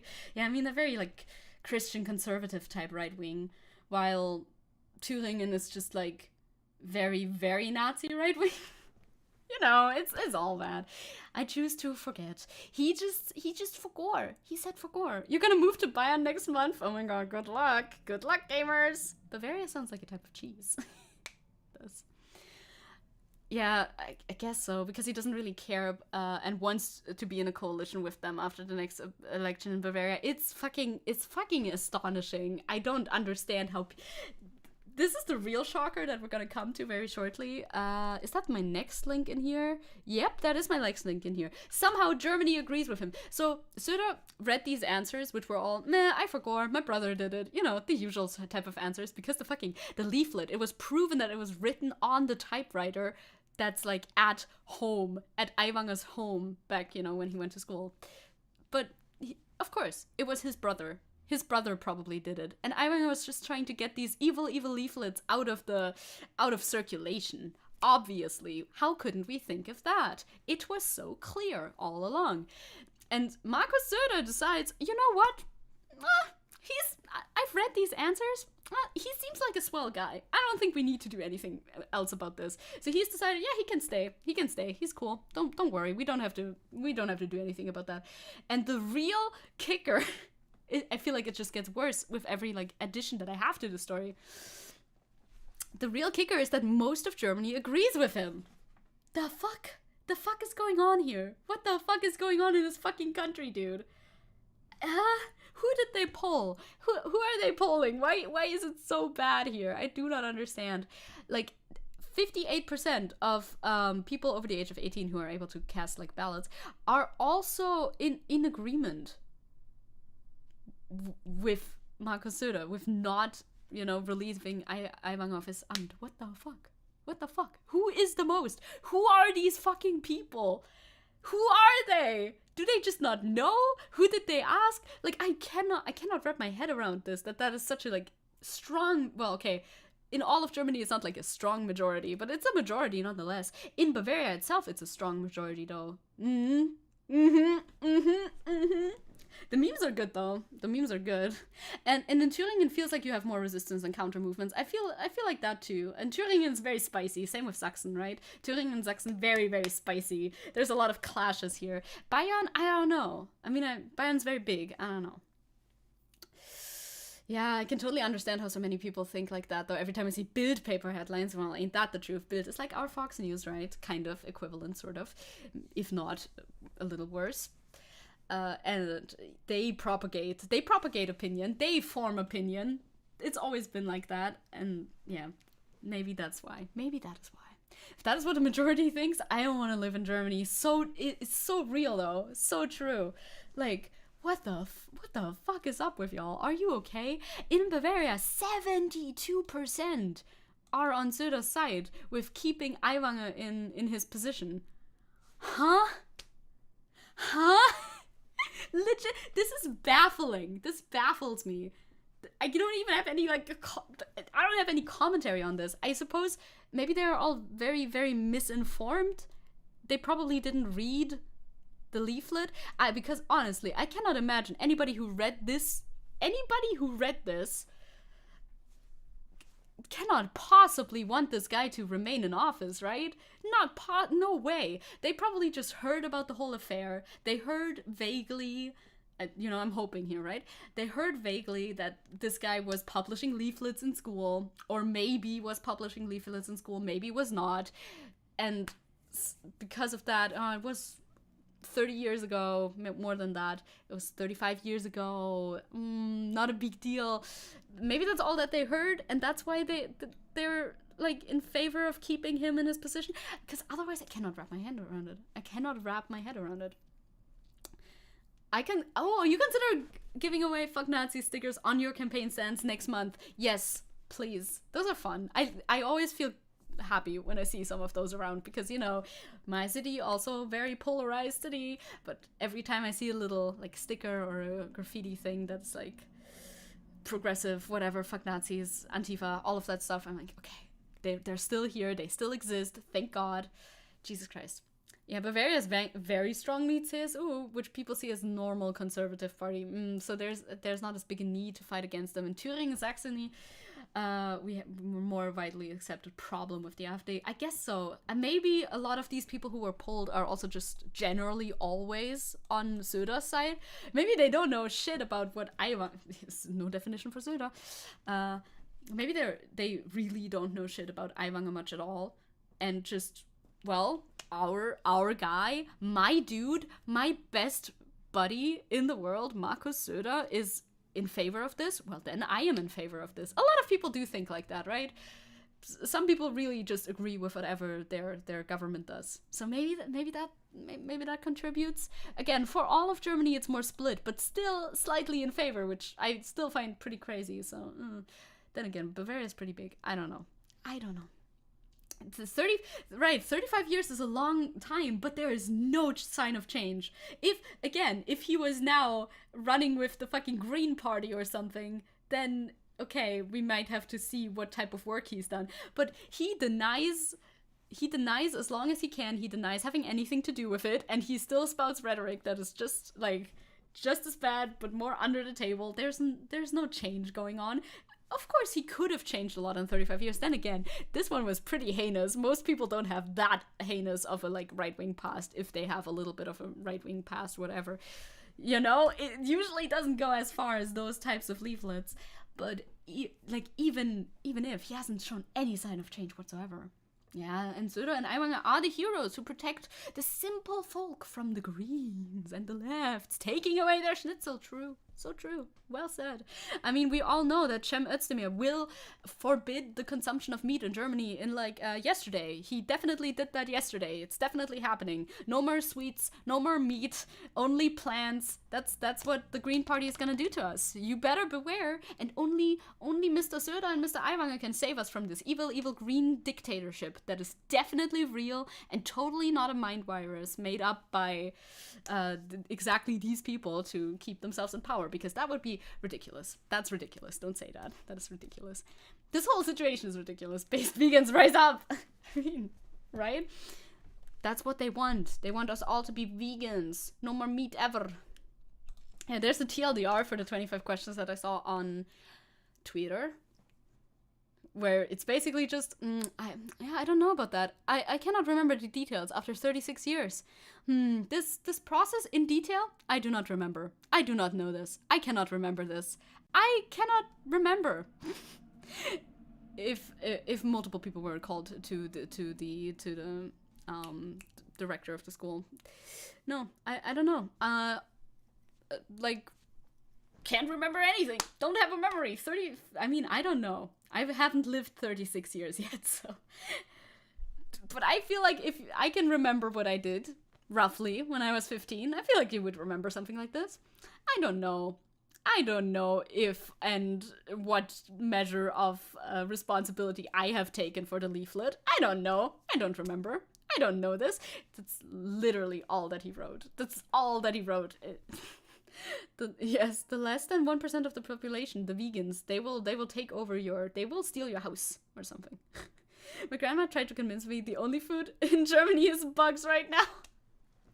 Right now, yeah, we just eat bugs. Very protein rich though. Very protein rich. We could do that. He did the shots. Yeah, true. People are also memeing about that on Twitter. Like, oh, maybe the fall will surface your memories again. That would be something. Perhaps you can now remember. No.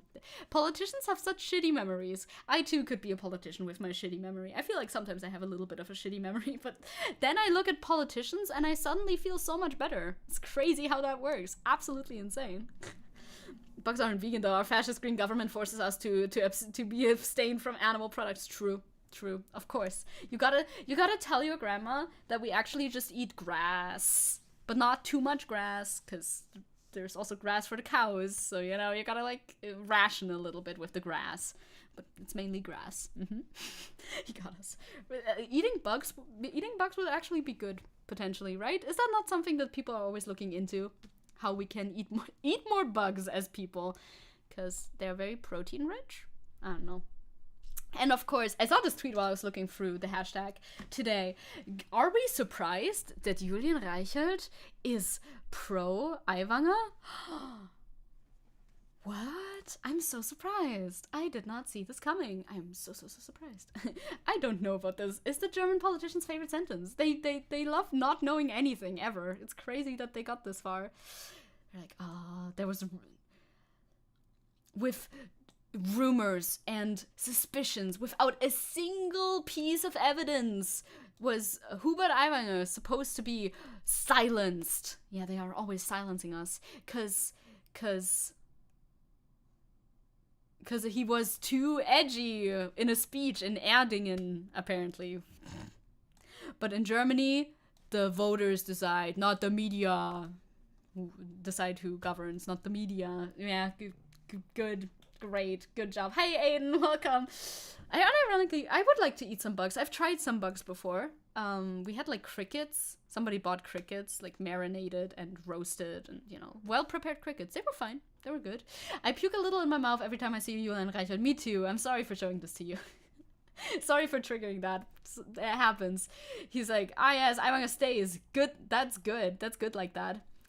And again, in Germany, the voters decide who governs and not the media. Well, sometimes the public are fucking dumbasses.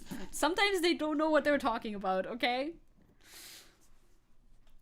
Yeah, unironically, at least 10 years of afforestation camp for Julian Reichelt. Julian Reichelt has done damage to the public that is irreparable. irreparable. You know what I mean. It's not good. It's very bad. This guy sucks ass so much sometimes. Oftentimes. The public is fucking dumb, okay? The public is dumb. They don't know what they're doing. They're all idiots. And of course, the tragic silenced hero of the people. It's always about they're silencing us. They're not trying to silence him. They're trying to not have him be in fucking government anymore. That's a difference. It's not like he so then Hubert Aiwanger was obviously sentenced by the Green dictatorship to having his mouth sewn shut and his fingers amputated so that he may never communicate with anybody ever again. This happens all the time under the Green dictatorship. It's like a staple thing. We do this here in Germany. It's normal. Like, if anybody has anything to say about that, they're going against our Green dictatorship, and that is not tolerated in any way whatsoever. Clearly. We all know about this. It's a well-known fact. Welcome back, Purple. What are we talking about right now? Oh, you know, the huge. I don't quite know when you're left, but situations, not great. Bavaria is, not doing good at the moment. He can speak his BS, but shouldn't go through with it. Exactly, he should not be, you are not owed a giant platform to speak your BS, you know? That is not something that the world needs to provide to you. You can speak your BS, sure. Freedom of speech, this, that, the other. But you are not like the privilege to be in office is a privilege. It's not like a fundamental human right, okay? Thank you very much. The usual life under the Green dictatorship, yes, of course. Of course. Why did you put it in quotation marks? What do you mean? It's absolutely true. Absolutely true. This is a post. This is one of the memes that I saw. This is fucking very funny, but I don't know if I'm gonna make it very unfunny for my translation. The only good thing that we got from like the whole Aiwanger situation is this Twitter thread specifically. And here's a screenshot of this Twitter thread where Hubert Aiwanger talks to Hubert Aiwanger for, I can't say this, I'm gonna say this so bad, I'm trying to do Bavarian, but I can't. For Arsche? Yeah, yep, good. It means like parody, but in slang terms, I guess. This meme is so good. He's like, there's only one Hubert Aiwanger, and I am him. And the other one's like, no, actually, I am, that is still me. Sees this behavior. They're speaking so formally to each other. It's so fucking funny. Sees this. With the formal Z as well. So formal. So formal. And the other one's like, no, certainly not. You, formal you, should rather seize this insolent identity theft. If you do not wish to receive a letter from my lawyer. They're being so polite. I cannot express in the English language how polite they're being. Just so fucking funny. It's like, you will hear from my lawyer, Mr. Aiwanger. The way he responded to him with his own last name is so funny. I will not take this lying down that my character, me as a person, I am being discredited by climate terrorists and leftist green cannabis junkies from Berlin. I will not take this. Mr. Aiwanger, I will not take this. So funny. And so, is he being trolled? He's just talking to this random ass dude. It's so good. I love this fucking tweet thread so much.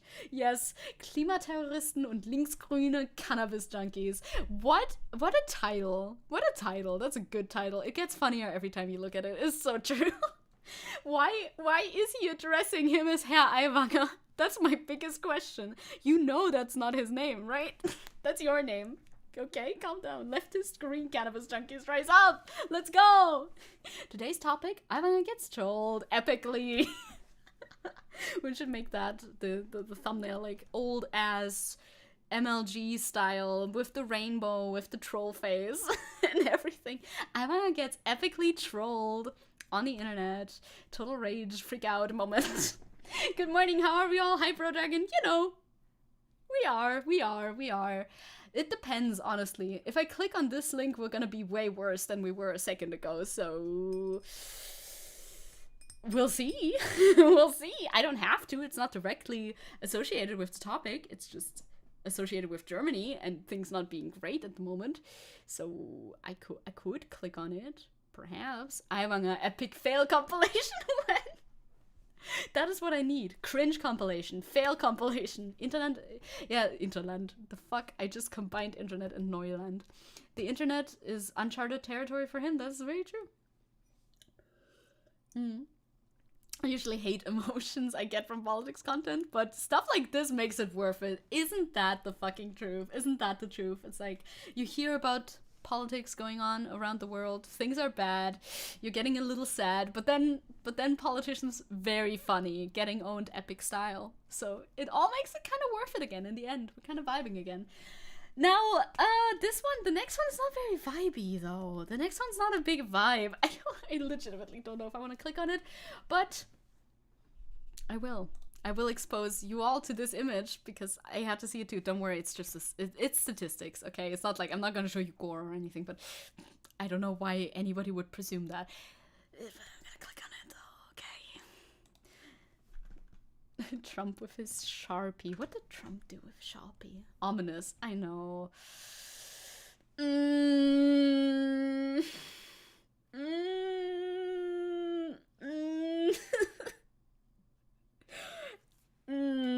This one hurts. This one hurts a little bit. I'm not in Sachsen, so not my problem. No, it actually is my problem. Sachsen's not that far away. This one legitimately is not good. This one legitimately is not great. Not nice. I don't like looking at this one specifically. Yeah, always surprises me to see the AfD and CDU both rise up in polls. It's a wombo combo. Not great. Ugh. But I am true, you are. And maybe I'll be too. I mean, I'm kind of low-key planning to move there, right? Uh-oh. Bad ideas. Yeah, that doesn't look good. Statistics. So yeah, this is bad. This is bad. I mean, you can Hitler particles off the fucking charts. True. What is this? So this is a poll. Sonntagsfrage, Landtagswahl, Sachsen. So if, hypothetical scenario, there's going to be a new election for the big election, main election, major election. If that were to take place on Sunday, right now, what would you vote for? The people of Saxony have voted increasingly for the AfD. What is wrong with you? Why the AfD? Yeah, oh no, politics. I'm sorry, Eco. German politics. Hello. I hope you have a nice day, though. Otherwise, the AfD has risen to 35% as the strongest power in this poll, specifically. And the CDU has also risen to 29%. Everybody else been taking damage, except for die Linke. Let's go. Wee, Linke. Yeah, just imagine without Leipzig and Dresden, the countryside should be almost like 35% CDU and 40% AfD. It's so true. Because you gotta take away like most of the Green Party. Because that's all Leipzig. Leipzig is all Green Party. But on the countryside, not great. I had a hot day. It's warm. Yeah, it's warm again today. We have a little heat warning going on again today, so that's not nice either. Goodbye, Germany. I shall retreat into the ground from whence I came to not deal with whatever the fuck this is. Ain't that the fucking truth? I would love that for me. I also saw a tweet saying something like, imagine a coalition between the AfD and the CDU because everybody else and the Linke because everybody else fails the hurdle to get into the Bundestag. Imagine that. Imagine that. I would rather not. I have friends who literally escaped from here because it was like unbearable. Yeah, I can see that. The problem just kind of is that most places currently are pretty unbearable. Almost as if these are the consequences of late-stage capitalism. Yeah, 30 degrees Celsius. We currently here have a strong 25. We're vibing. I'm vibing. We are vibing. But it's September 5th. It shouldn't be that warm. Please get colder again. It was colder a couple of weeks ago, but now it's warm again. And no. Stop. Oh yeah, I'm also looking forward for a Wagenknecht party to take some AfD votes away. Yeah. I don't know how this is going to pan out. Once it's like actually time for actual elections, will it be a bit different? See, they always show me these polls, but they never ask me. Okay, again, I don't live in Saxony yet right now, but why? I don't participate in these polls. So my vote isn't in there. And if I vote for the Green Party, they're going to go up to 50% because my vote counts a lot more. So there you go. Gets up to 26 degrees later. Whoa, yeah, it's gonna be warmer soon. It's gonna get a little warmer. I don't want. Please leave me alone. Please, no more warmer. Also, I don't want this. This is bad. Stop it. Get some help. Of course, again, this is only Sachsen. It's not it's not all of Germany. But, you know, it's 29 degrees, but it feels hotter. Yeah, it does feel a lot hotter these days, too. It's true. Good luck. You all sound stressed. Thank you, Aiden. Good luck to you, too. I mean, America, you guys, you as well. Good luck to everybody. Fingers crossed. Democracy. But Zecke is like half the votes. Like God intended. True. This is my perfect vision of democracy. Is, yeah, still democracy. Hell yeah. But like, if I vote, mine is like, my vote counts for like 1 million people or something like that. You know. Northern Germans unite. It's slowly getting worse here too. It's slowly getting worse everywhere. Wee. Yay. Nothing is good. Everything's kind of bad. Sometimes I understand the like politics doomers, you know? People who are just very, very doomerish in their outlook on politics. I understand them sometimes. Still, wouldn't consider myself one of them. You know, you gotta remain at least a tiny bit optimistic that there is the potential for good in the world. And sometimes you see news stories that reaffirm this thought. Like, you know, good things are happening right now, too. Bad things are happening also. We just gotta hope that the good things will outweigh the bad at some point. Hopefully, please. Yeah, it's getting pretty bad everywhere, right? Best we can do is look out for each other. Exactly. Like, you can't just leave to another country because every country is having this problem right now. It's a global problem right now. I don't think there's any country that's just like peacefully headed towards leftism at the moment. At least not that I'm aware of. So we gotta, you know, look out for each other, build communities, reach out, offer help when you can if you're in a privileged position. You know, always, same stuff. And you can find joy and nice things in life, okay? Even when shit is bad, you can still find joy and nice things in life that are more than enough motivation to keep going. Just scroll up, okay? Look at your wall of pretty men and feel invigorated to take on the day. Get up at 8, work out in the morning, because you know what? That feels good. And that feels good in the moment. Just do that. Focus on that in the moment. There's good things out there, you know? Yeah, you live in Russia, but instead of doomering, I still hope we get conquered by the USA or something. It's not ideal either, but yeah, I don't really know what like your ideal situation would be. You don't have it easy either. See, nobody has it easy. We all have it tough. But we just gotta, like, vibe somehow. Don't look at AfD. Look at the nice chiseled chins, yes. Even if it's just something small, it helps. It's so true. Like, you gotta find, like, personal happiness for yourself when things are really bad, and they kinda are, so. Yeah. Reminds me of when Guillaume Pauli said the Bewegungslinke Congress said at the Bewegungslinke Congress last weekend, if he would be king of Germany, he would lead by example and decapitate himself. Slay! Very slay. Big. I like that. You need to, yeah, pester your friends to make them vote. Now, how real are the elections? One can hope that they're real. Definitely do vote. You don't write your name on the little vote slip, so definitely do go vote.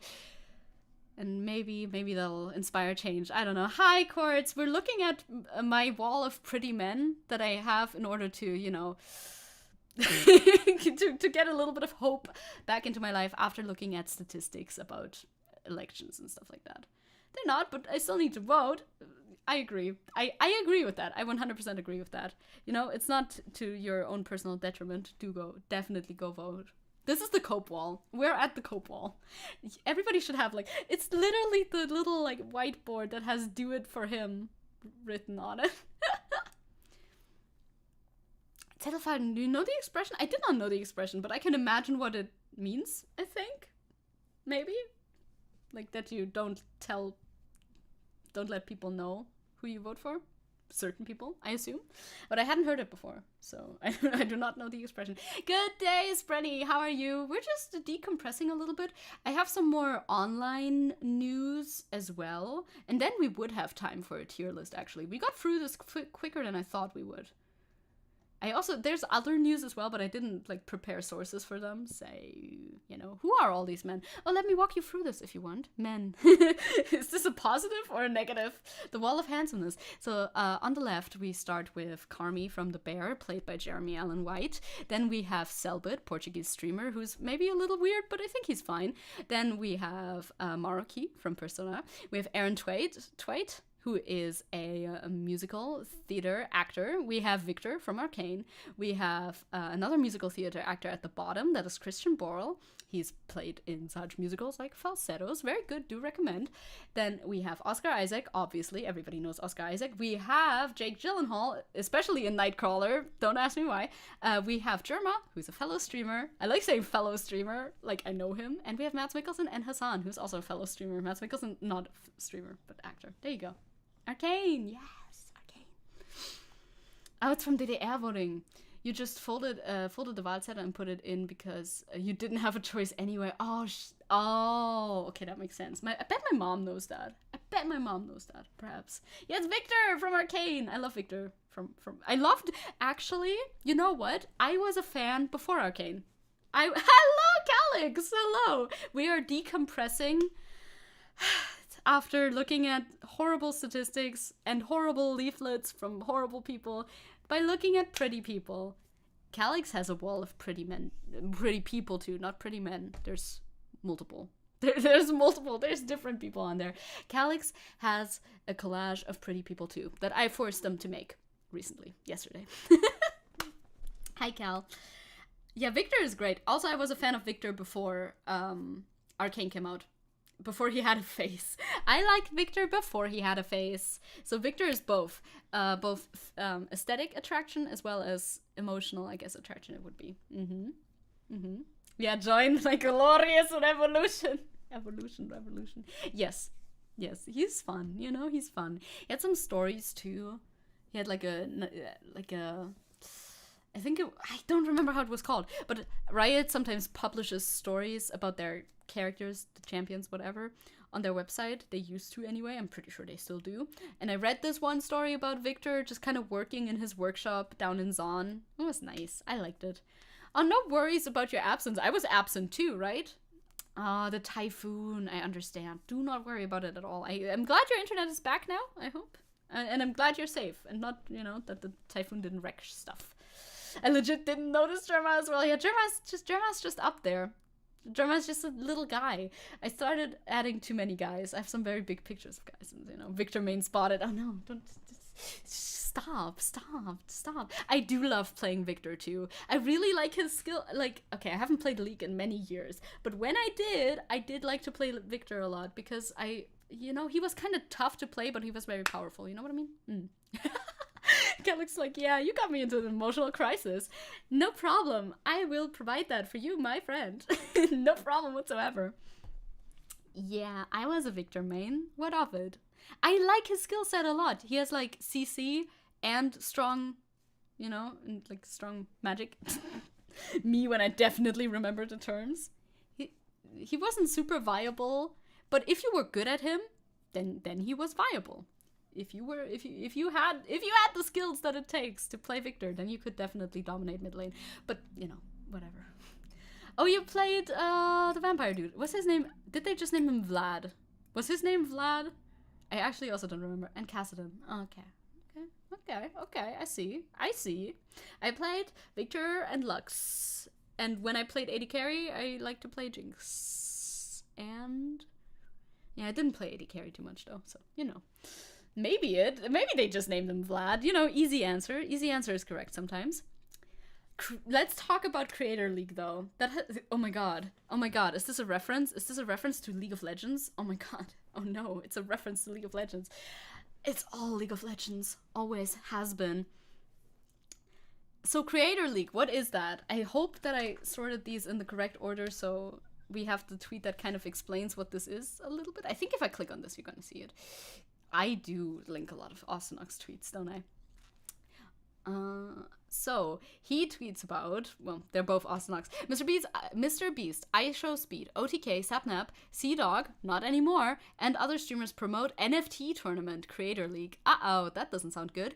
Sea-Dog pulled out of this. That is our second link, common Sea-Dog W. I'll get to it, so he's not on there anymore. Fans can buy a $20 digital pass to compete for $200,000 and other sweepstakes. Sounds great. Not at all.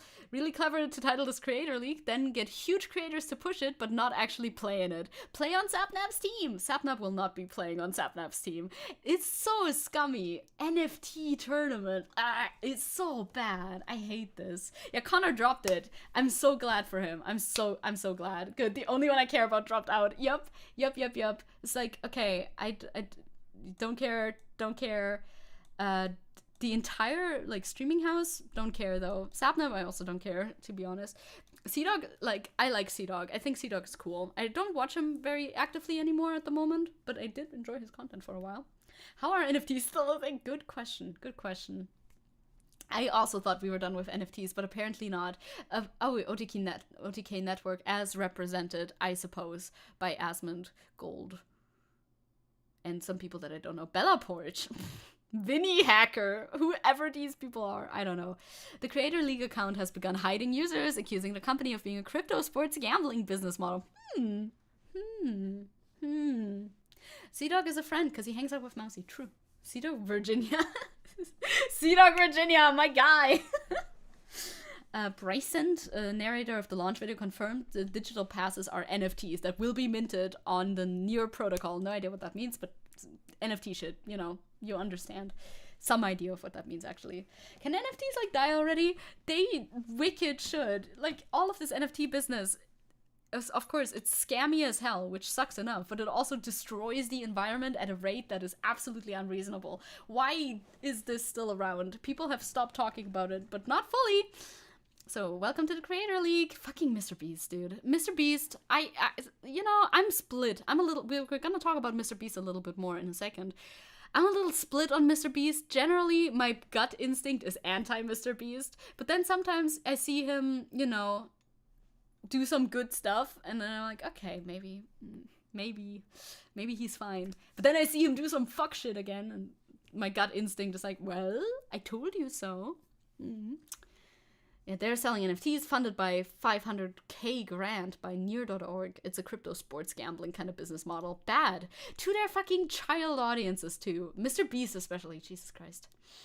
Yeah, he seems less like a person anymore and more like an abstract concept. It's kind of real, isn't it? Like, when I think Mr. Beast as a person is not a bad person, right? The whole Chris situation, where she came out as trans and everything, where Mr. Beast was super supportive. That was great. I love that for Mr. Beast. And that was, you know, him acting as a person, I think. But he usually doesn't. And why would I care about somebody who's not even a person anymore? You know what I mean? NFTs have been dead since the beginning, but these necromancers won't fucking stop. God, I hate necromancers. This person writes, grab my team, clicks, community pass, and free bond, get yours. I confirmed it's an NFT. It is mentioned everywhere in their terms of service. This is a massive step in Web3 space. Curious how the backlash from fans will be, though. And this person's like, yeah, it's an NFT. It's an NFT. Love selling NFT to kids. Woo! Children should own NFTs. My 10-year-old audience needs this. The fuck?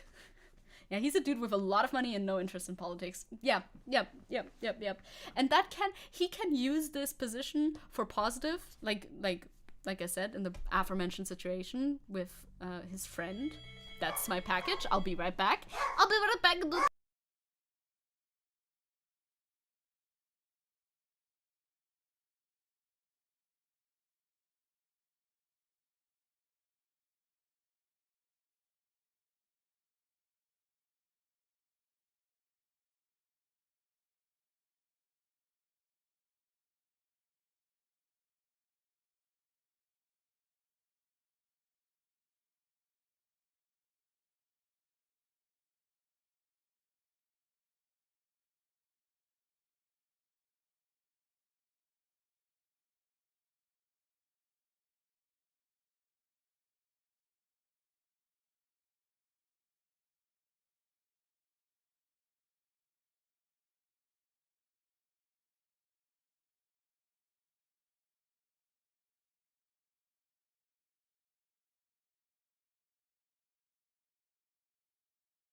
Well, that was not my package, actually. Hello, I'm back. Whoa. I went all the way downstairs. I ran all the way downstairs and all the way back upstairs again. Now I'm like out of breath. Oh no, not fit enough. How could I? This is workout. It's good. Hi, gamers. No more fire. I'm back. I've returned. No more fire. How dare you? Yeah, drink water. Drink water. Chat is burning. How could you? We gotta put some. Is there like a water thing? I don't know. So I went all the way down. It wasn't my package. Okay, fine. Whatever. I don't care. Wouldn't have been my package anyway. Would have been my mom's. But it wasn't either of ours. It was just a package. So I went downstairs. I looked at the package. I live on the, well, it depends how you count the floors. Second or first floor, depending on how you count. Yeah. And now I'm out of breath. I could have taken a second to catch my breath, but I wanted to be back instead. So, you know. Oh my god, hi. Hello, Desi. I have been busy. I've also been busy. I was like gone last week. The entire last week, so, you know. Put out the fire with blood powers or something? Do I have those? Do I have those? I thought I'd just drink them. Maybe I could. Thank you, Desi. Thank you, thank you. And thank you for the water as well. Thank you. I appreciate it. I'm catching my breath. We have a lot of stairs, okay? It's a lot of stairs. So it was for somebody else. Okay, fine then. I just know my mom is expecting something in the mail today. That's all I'm saying. We were talking about Mr. Beast, though. And generally this entire creator league thing, which is just NFTs. Which sucks because peddling NFTs to children is not great. There's more people replying to that. This is awesome. What part of this is on-chain, though? Are the creator passes we can buy NFTs? Yes, they are. What chain? Near Pool Protocol. That's this thing, I guess. Near Wave, for sure. Bloodbending. Oh, that would make collection much easier. True. Bloodbending is so metal. I love bloodbending as a concept.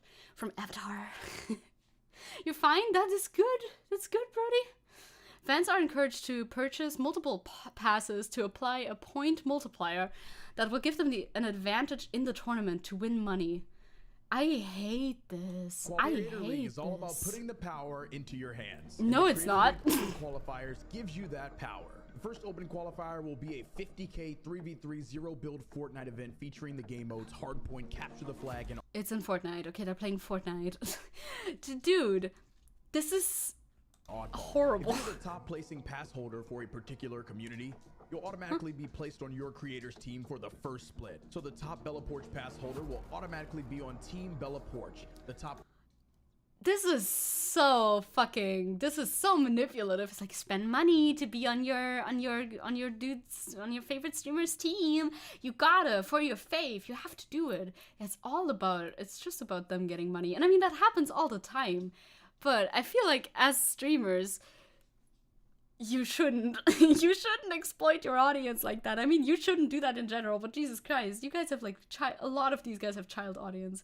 The fucking buzzwords too, giving the power back to you. It's so Jesus.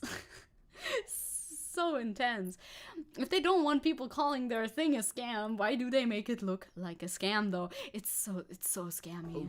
It's so openly scammy. On Team OTK. Like, you could do a tournament. You can do tournaments without making it about buying shit and money and all of that bullshit. And so on. I mean, you can even do a tournament with prize money at the end without having the people who enter it have to pay like have it basically be pay to win, right? If you pay more for passes, if you get more passes, you have a higher chance of winning because of the point multipliers and shit. Don't we hate pay to win shit? Why are we still doing this? Gives you the chance to play on your creator's stream and grab your share of the $200,000 prize pool for the first split. Open qualifiers take place over a 3-day period where you will play as many games of 3v3 zero build Fortnite as you can. The goal here is to get as many round wins as possible. Yeah, we're playing Fortnite. Your number Fortnite. of round wins is how you'll be ranked on the leaderboard. Now for the twist. If you have a creator league pass, you'll have a point multiplier that multiplies your round win count. What a You can buy up twist! to 3 passes to help give you an advantage in the qualifier. As a reminder, all of your passes So you basically have to buy 3 passes in order to be able to get anywhere at all. So that would be $60 then, if they're $20 each. Cool, so slay. We love that for them. You literally have to, because you know people are going, if you want to win this thing, right? It's not really optional. And then they still, that's like worse than offering a $60 price fee to enter. Like, that would be better than doing this, because if you do this, then a lot of people are gonna enter. It's like, I can only afford one pass, but I'll do it anyway. They have a 0% chance of winning, no matter how good they are, because there's gonna be somebody who is as good as them and has more passes than them. So they are just throwing their money away for absolutely nothing. Cool. Slay. Great. That's a full price of a game. True. So true. I love to pay for a game I already paid for. It's amazing. Getting around legal regulations. Slay. Legalized doping. It kinda is. It has to be with the same creator. So here's the breakdown. Zero Stop. passes gives you a 1x multiplier to your round win count. 1 pass gives you a 1.05x multiplier, 2 passes gives you a 1.1x multiplier, and 3 or more passes will result in a 1.15x multiplier to your round. The numbers don't sound super big, but obviously it will count. It will count in the end, obviously. Well, Tears of the Kingdom was $70, so it's almost the price of modern games. Did you hear this rumor that the new GTA is gonna cost like $100? That's crazy. They should stop that. I mean, there is still cheaper games, but holy shit. Holy shit. Yeah, this is so crazy to me that, stop hovering on the fucking name, that there's like no government oversight over the whole NFT scam shit. Just goes to show that governments don't get the internet again, doesn't it? Yeah, it's a libertarian dream, isn't it? Round win count, you literally have more wins if you pay. It's insane. It's pay to win. The most pay to win as it gets. And then somebody might enter, oh, I can only afford 2 passes. You still gave them $40. That's a lot of money. And you're not gonna win because somebody has 3 passes and plays as good as you do. Yeah, games should never hit $90. No, they shouldn't. People sometimes think that the society thing was a mistake. We should go back to nature and thrash wheat or something. Yeah, whatever is not this sounds like a good alternative, I think. Win count. But don't wait, your multiplier is locked when open qualifier registration ends. For Split 1, your multiplier is locked on September 6th at 11:59 tomorrow. p.m. EST. Any pass you buy after that will not count towards your round win multiplier. Of course, again, put a time limit on it, incentivizes people to buy. For the first split obviously. Qualifier. Split 1 open qualifiers begin on September 8th at 12 a.m. EST, and you have until September 10th at 11:59 p.m. EST to get as many round wins as you can. If you aren't registered, you can't play in the open qualifier, so don't wait. To purchase a pass and join your favorite creators community, go to creatorleague.gg, select your creator, and let your voice be heard. So scummy. It's so scummy. I'm very happy that Sea-Dog pulled out of it as well. I'm gonna show the tweet. Yeah. The pass is pay to win too. It's extremely pay to win. Big bummer. We all know there are way better things happening tomorrow. Yeah. Like Juno's birthday. That's happening tomorrow. That's a way better thing that's happening tomorrow. I'm like, are you referring to that? Am I missing something? Me, every time my friend makes an allusion to anything, I'm like, did I forget about something very important? Pay $1 million to win automatically. Basically. Games are getting more advanced and complicated. Prices for games are very, very low, actually. Well, true. It takes a lot of people to make a game, and it takes a lot of people to... It takes a lot of pay for people who are making the game, and they're underpaid and overworked. So I understand that angle. But like, who has the funds to pay for like $100 game though? Yes, it was the birthday. Sweating. I'm so sweaty. Like, okay, good. Yeah, it's Jimna's birthday tomorrow. Whee! I'm looking forward to it. That stream is gonna be very fun. $1 and you get 1 million. Now that is a deal. Aren't you supposed to be sleeping? That is a deal I could get on board with. Common Sea-Dog W. That's what I wanted to look at now. Streamer Sea-Dog VA announces that he's withdrawing from Creator League after learning it is an NFT company selling passes on the blockchain. I was given assurances that it had nothing to do with NFTs and was only made aware when the event went live. That is crazy, because other people in this thing definitely knew it was NFTs, so they didn't really communicate with him at all, apparently. Which, okay, very bad business. That's not how you're supposed to do things. The fuck? Yeah, if the people actually got paid, that would make a lot more sense. But it's already expensive, and the pay does not go to the people who are putting in the hours. You know what's great? Tomorrow?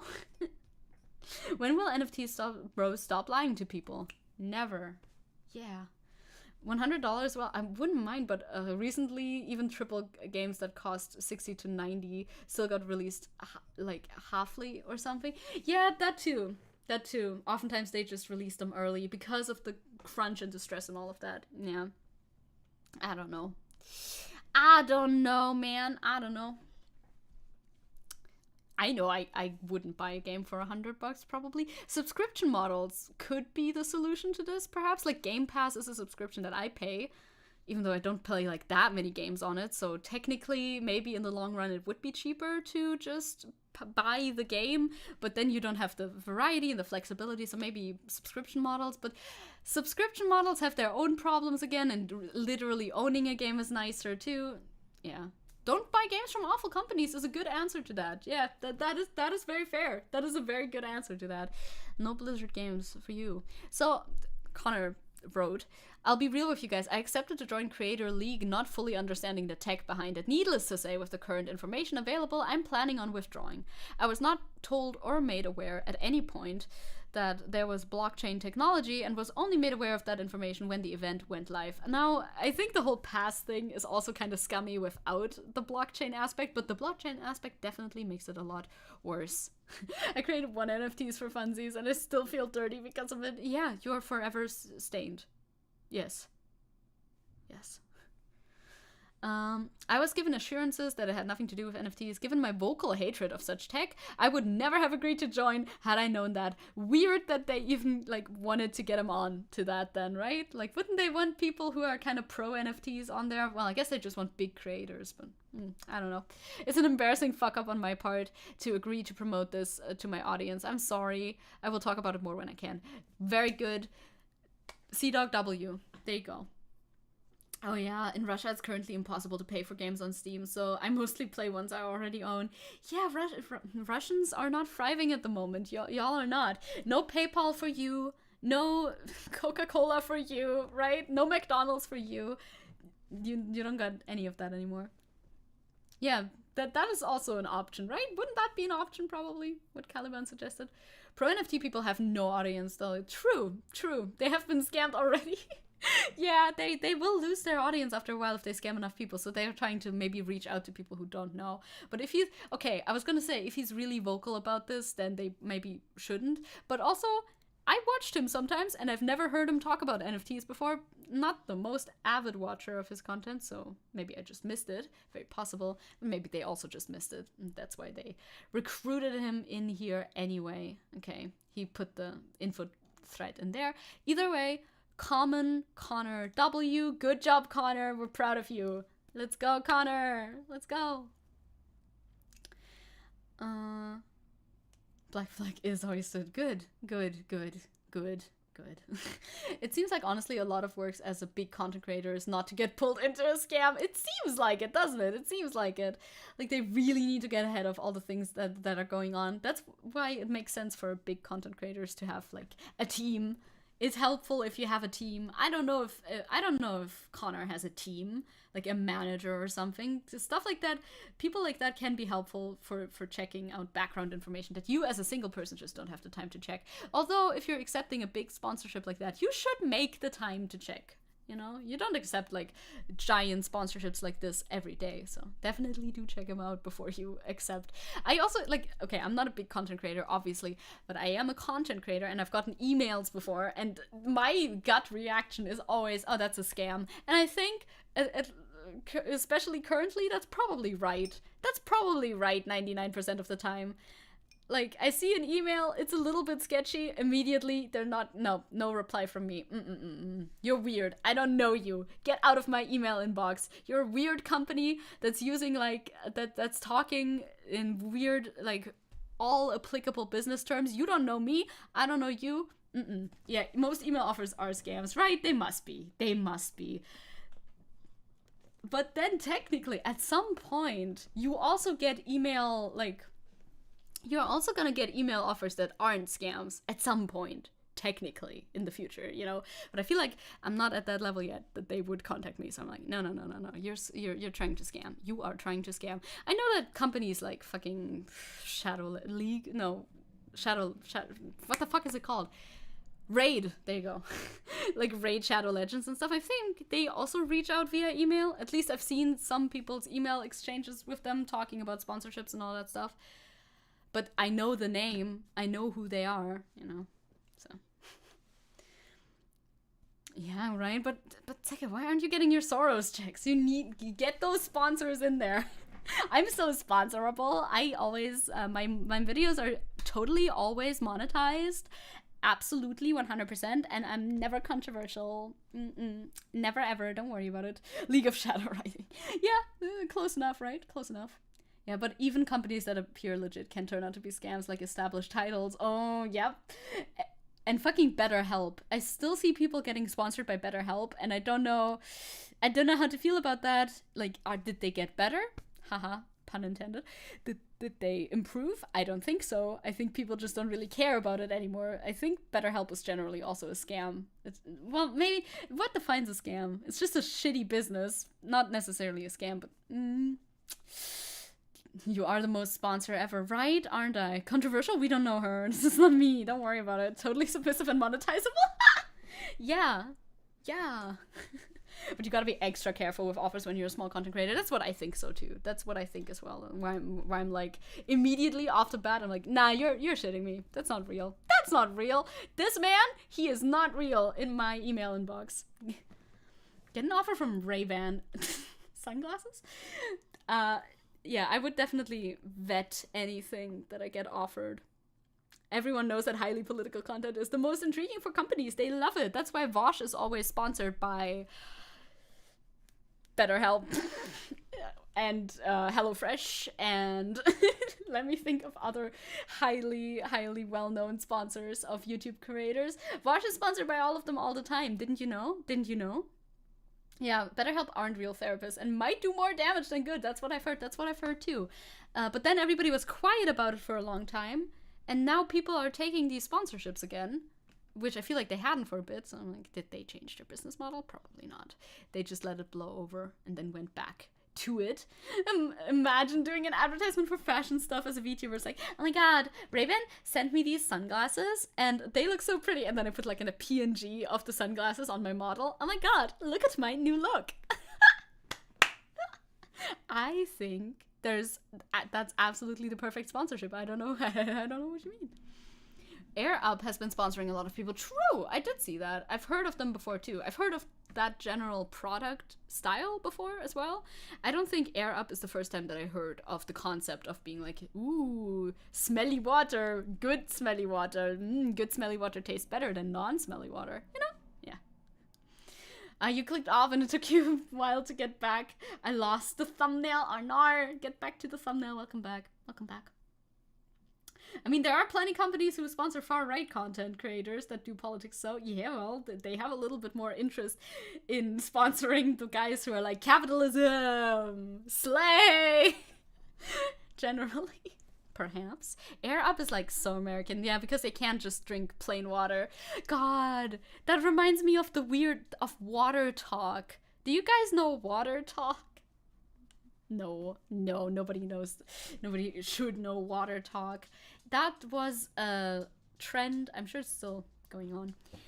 That was exploding kind of on TikTok. People on YouTube covered it a little bit, so that's why I heard about it. Yeah, the Curtis video! Water talk like TikTok. Of course, I know you know, I am aware that you do. Curtis made a video on it.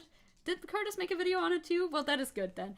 I know somebody, yeah, I guess it was Curtis. Somebody made a video on it. So water talk, absolutely insane. Just like people saying they drink so much water now because they just dump a lot of syrups, zero sugar syrups into their water and claim it's still water. And water customization was big on TikTok. Very weird, very weird. It was nice catching my first stream. Have a nice day, everyone. Bye, Oila. Thank you for catching the stream. I hope you enjoyed too. Yeah, the Curtis video was very funny. Water talk is unhinged. Just say you're making like weird, syrup water. I don't know. My mom drinks water with syrup too. She doesn't call it water though. I don't know what she calls it, but like, it's not. Why are you making it so weird? TikTokers, why are you making it weird? They always make it weird. Look at that. All the bye-bye oilers. It's funny. Digital fashion. Wasn't that supposed to be a thing in the metaverse too? Anyway, the water talk was a quick aside. I have another thing that I wanted to talk about, Mr. Beast, and then we can do a tier list or two. There's a ship tier list that I put in here, and not the nautical kind.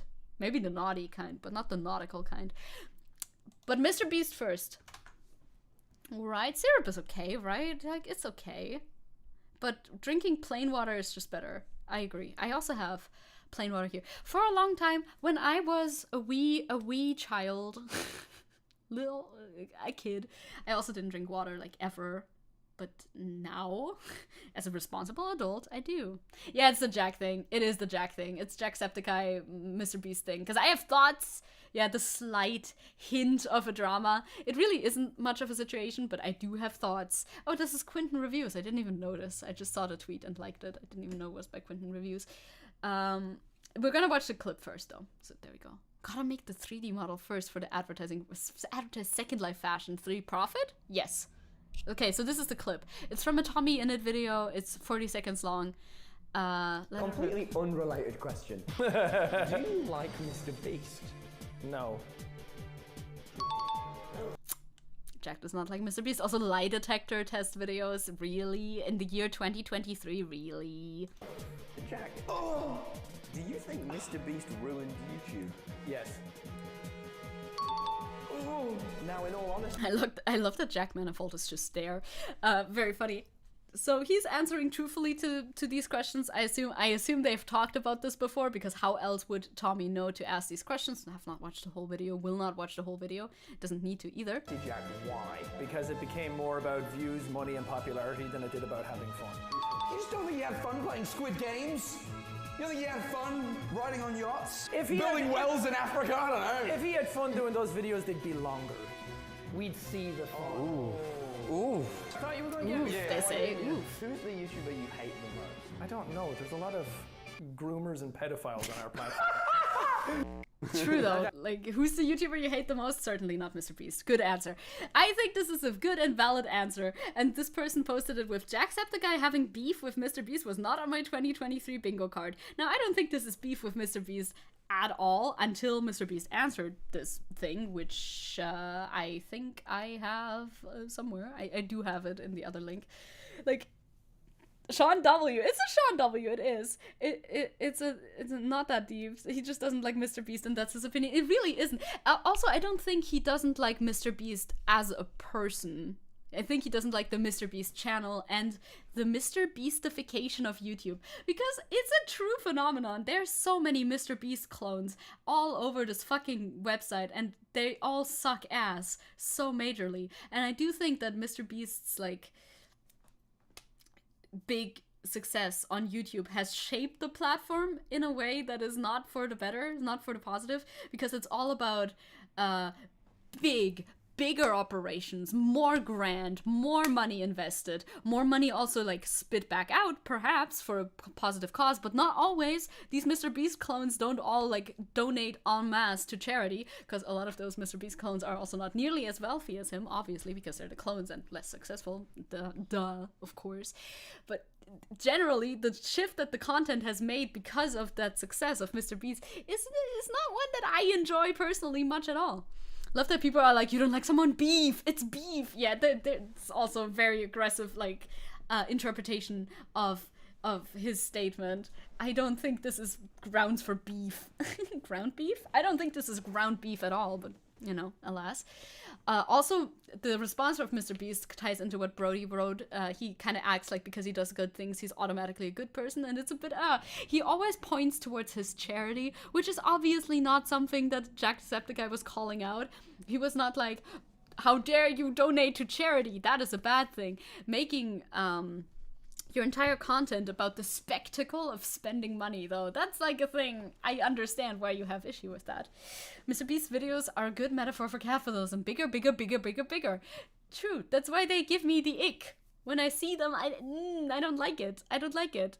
No. I like a highly produced video. You can spend a lot of time and effort and even money if you want on your video, but like the whole point of MrBeast videos is the spending money and not the end product of what he spends the money on, but it's the actual process of spending the money. At least that's what it looks like on the outside. Usually, like I said, I'm not a MrBeast viewer.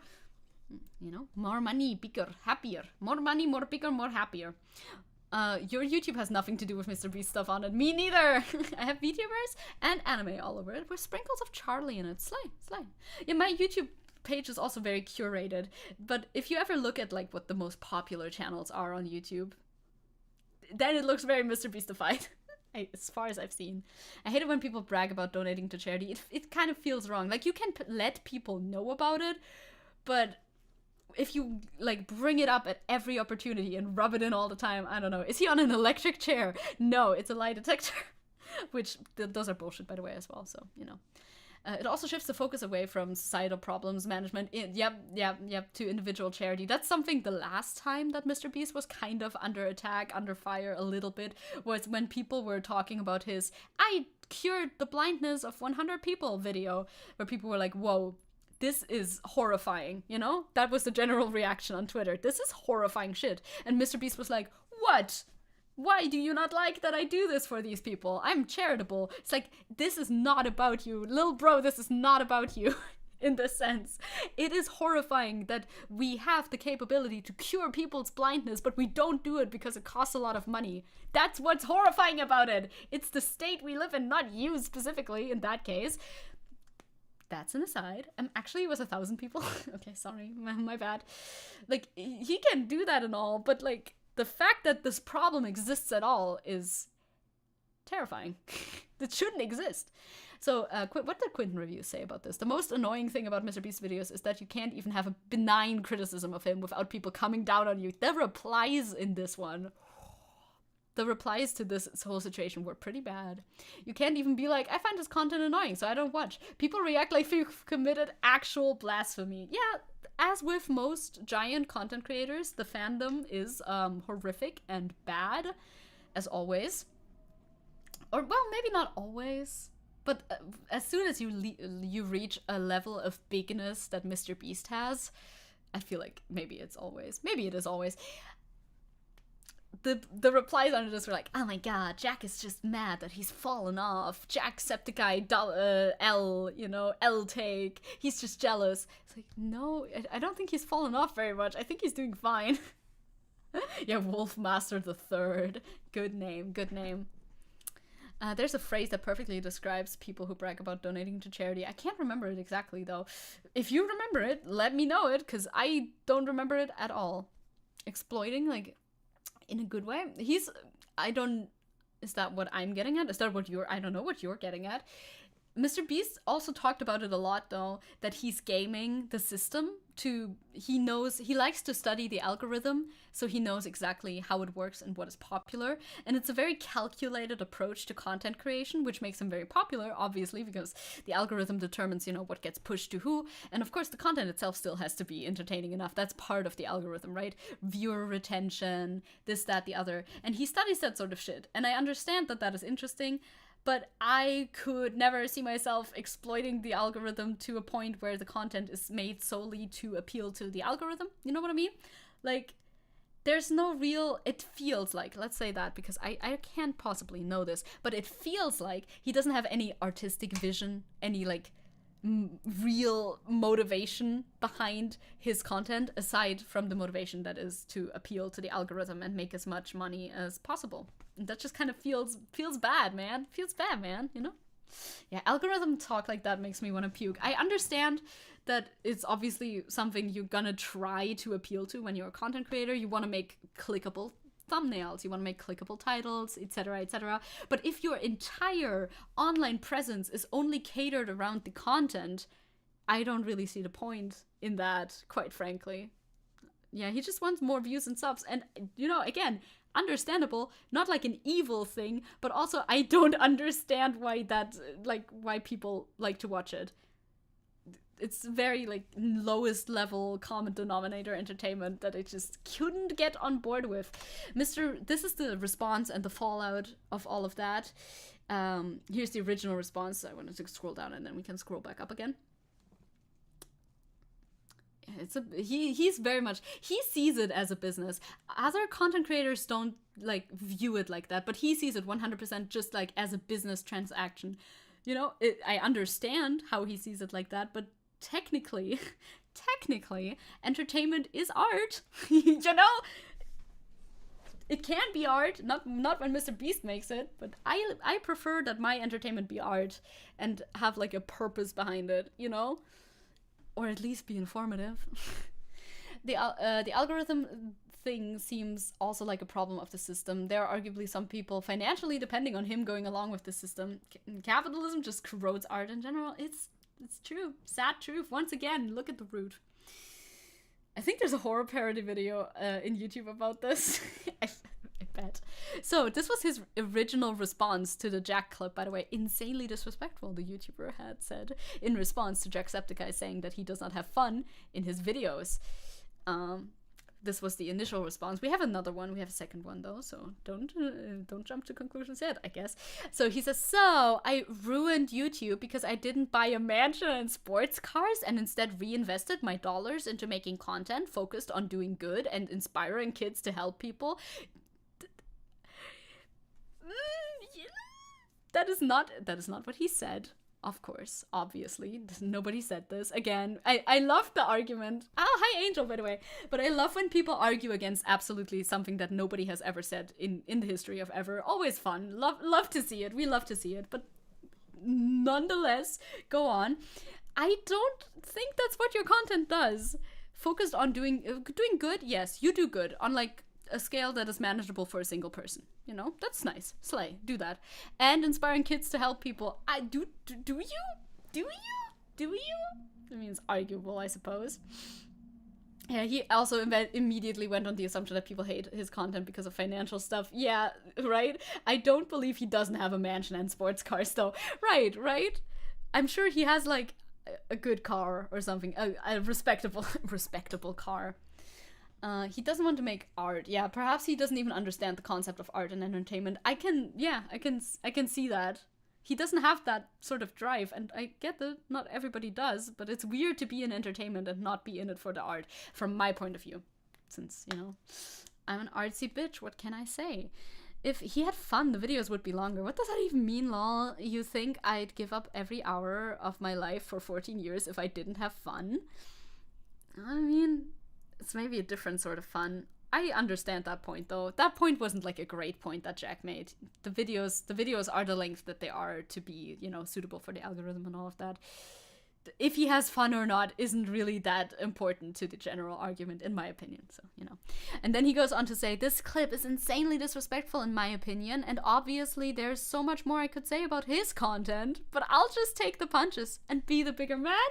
Sigh. He wrote sigh. I didn't notice that the first time reading. He wrote sigh at the end. Did he really write this? What the fuck? What the fuck's up with you? Also, what do you mean? There's so much I could say about his content. Okay, underhanded. What the fuck? He came back swinging. Okay. Respect the car. Gotta respect the car. If Mr. Beast wants a big man about this, he should ignore it, right? Like, this is not being the bigger man. You did respond and say that he was extremely disrespectful. If you were actually the bigger man, you wouldn't have written this last paragraph, like, at all. Just saying there's obviously so much I could say about his content is saying something, you know? You are speaking. Kendra, hello! God, I'm loud. Jesus Christ. Hello. We're talking about the Mr. Beast situation. What do you think about Mr. Beast? You can't do this to Sean. Like, yeah, what do you got to say about Sean's content? Sean's content has prevailed through the fucking ages, you know? Respect your elders. I'm not usually of the respect your elders party, but in this case, respect your fucking elders, Mr. Beast. Mr. Jimothy Beast. That's not his name. I don't know his name. The B stands for bratty. How does he act like such a toddler just because someone doesn't personally like him? That too, right? It's not like it was also in a fucking lie detector test video by Tommy in it. It's not like Jack went onto his channel and made a whole video dedicated to talking about not liking you. It was just, he was featured in another video and he was asked a question and he answered that question probably truthfully. Why are you responding like this, huh? And they also made up. I know. This is what this tweet is from. If we scroll up, we're gonna see them make up, which I wonder how that went down. But like I said, I didn't think that Jack, ever had any personal beef with Mr. Beast at all. I don't think that was the intention. I don't think that was not what I was getting across from that. So it makes sense that if Mr. Beast goes into his DMs or the other way around, that they're gonna be like, you're okay, you're a cool dude, whatever. Like, I can see that happening. Still, this fucking public fallout. I don't know what's worse, them honestly saying that or doing so because they think it'll go viral. I don't know. Beef is good for the algorithm, though. I don't know if they need that. I don't know if they need that beef. It's really not. I like the picture that they used. Mr. Beast announces he's cool with Jacksepticeye again after losing his mind as a response to a fake lie detector test in Tommy Innit's video. Apparently it's fake. I don't know that. We messaged and we're Gucci now. And Jack just responds, yeah, basically. Cool. Okay, that's good. And he's been working out, apparently. I too have started working out. Yeah, Sean is one of the most based YouTubers, so you just can't attack him like that. I feel like you shouldn't. Yeah, the Beast is showing his true fur colors. Perhaps. Mayhaps. Perhaps this is true. The little cowboy hat with the thumbs up. I do wonder, though. I'm curious. I wonder who initiated the DM conversation. And how it went. Whatever. Like, it really is not that deep, but I think Zecke strong soon. My arms hurt from Monday, so soon. That's muscle growth. If hurt, that means good. If hurt, you did it. Well, actually not always, but I think in my case, yes. Yeah, it must have been Jack for sure. Probably. This situation is over. It's not a big deal. It really isn't. But I do like talking about Mr. Beast because somehow this guy manages to encapsulate everything that's like wrong with our hyper-capitalist society. And he's just participating in it, you know. He himself is not a bad person or anything. But the content he makes, you know. Buff tick incoming! Yes, there we are. Imagine a parallel universe where Mr. Beast is just as popular, but it's all it's a furry, all about furry stuff. Better universe? Is this the universe we should be in right now? Perhaps. I have heard, but it don't mean good. I fell off my bike. Oh no!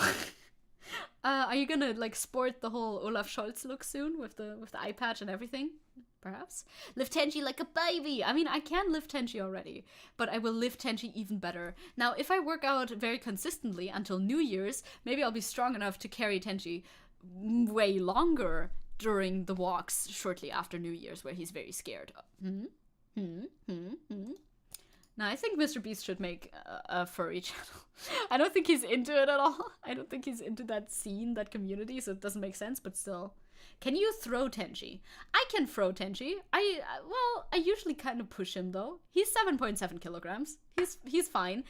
He's also very stiff. You know how some, like, cats, all cats, and some dogs like to act like a liquid when you pick them up into your arms? Tenchi does not. Tenchi becomes stiff like a little bundle of sticks, you know? Like he's tied together. He's just a bunch of sticks tied together into the shape of a dog.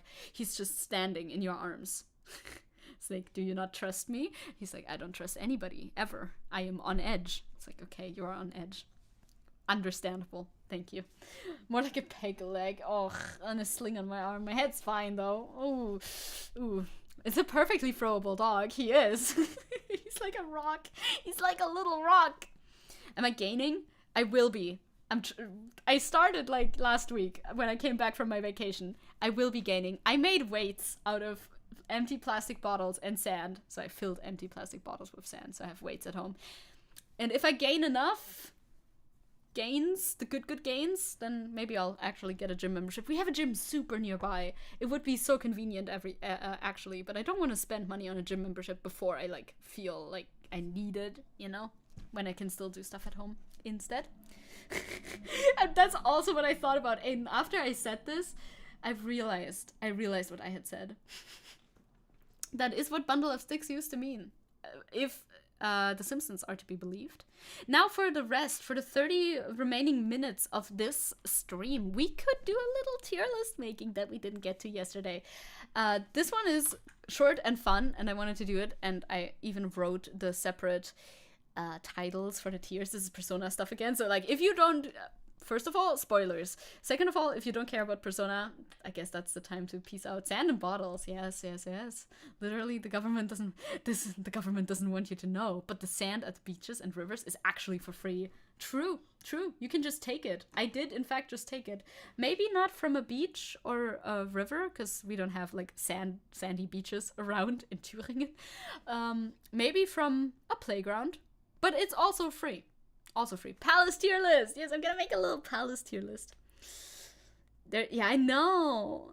The dumbbells or barbells, they are superior to sand and bottles. But did you know sand and bottles is free? Isn't water heavier than sand? I don't think it is. No, I don't think it is, because my bottles both can be filled up to 1 liter of water, and they each weigh 1.5 kilograms. So I think the sand is heavier. The people's sand, yes. My care for Zecke greater than my lack of care for Persona. Let's go! My Persona fans are here! Kendra, #1 Persona fan. I mean, depends on how fine the grain of sand is. It's pretty fine. It's pretty fine grain. So I think it must be heavier than water, because water is like the same, right? Is the sand for punching? No, the sand is for lifting. 1.5 kilograms in each, because that's heavy for me, okay? Well, not heavy, but, you know, heavy enough that doing curls with it does something. And maybe once it feels very light, I can actually get a gym membership and they have barbells there. You know what I mean? Yeah. I've never played it, so I find it so confusing. I bet. From the outside, it's very confusing, because it's like 170 hours of fucking gameplay in here. So this is Persona 5 Royal, so we have the Royal stuff in here too. I've ranked these as follows. Theme, fun, and vibes at the top. Theme, fun, and vibes, all together, they create the perfect palace. Then we have two themes that could be interchangeable, but I've sorted them as such. Great fun, meh theme. Could be the other way around too. And great theme, meh fun. You know, sometimes they're not like aligned fully. Sometimes I really enjoy the theme of a palace, but the fun just kind of isn't there as much. You can squat about 200 kilograms, so it ain't. Oh my god! Didn't Seppo also squat? Wait, did Seppo squat, or did you bench 200 kilograms? I don't know. You both have like a 200 kilogram mark thingy. We're raiding the palaces in Persona 5. Because we didn't get to do that yesterday, because I had to leave. And now I have a little bit of time, so I'm gonna do that. I don't like very much. And actually bad. I don't think anything is gonna go into actually bad, though, because I do like them all. I think so. So... What would my favorite palace? I think I know what my favorite palace is, actually, right off the bat. Oh, you leg pressed 500, Jesus, 200 kilograms. That's a different thing. I forgot. Leg pressed. I see. So it's both for your legs, so strong legs. Would you be able to squat that too, or do you need? It's like similar muscles. Is it? Is it similar muscles, leg pressing and squatting? You use your legs for one. There's more involved. I assumed Palace was a person. I'm off to a great start. Kendra, let's go. Leg doesn't hurt anymore, though. Slay. Very good. So let's just go down the list of these Palace rulers, because that's how they're being represented by. That makes a lot of sense. Squat is more difficult because, of course, strength and balance. Okay. Yeah, back and legs, though. Okay. You're not that wrong. Yeah, you're not that wrong. So we start off with Futaba's Palace. Again, spoilers, in case you care. Futaba's Palace, I liked. I liked most of these Oh, actually, I like most of these palaces, obviously. I like the game, right? So...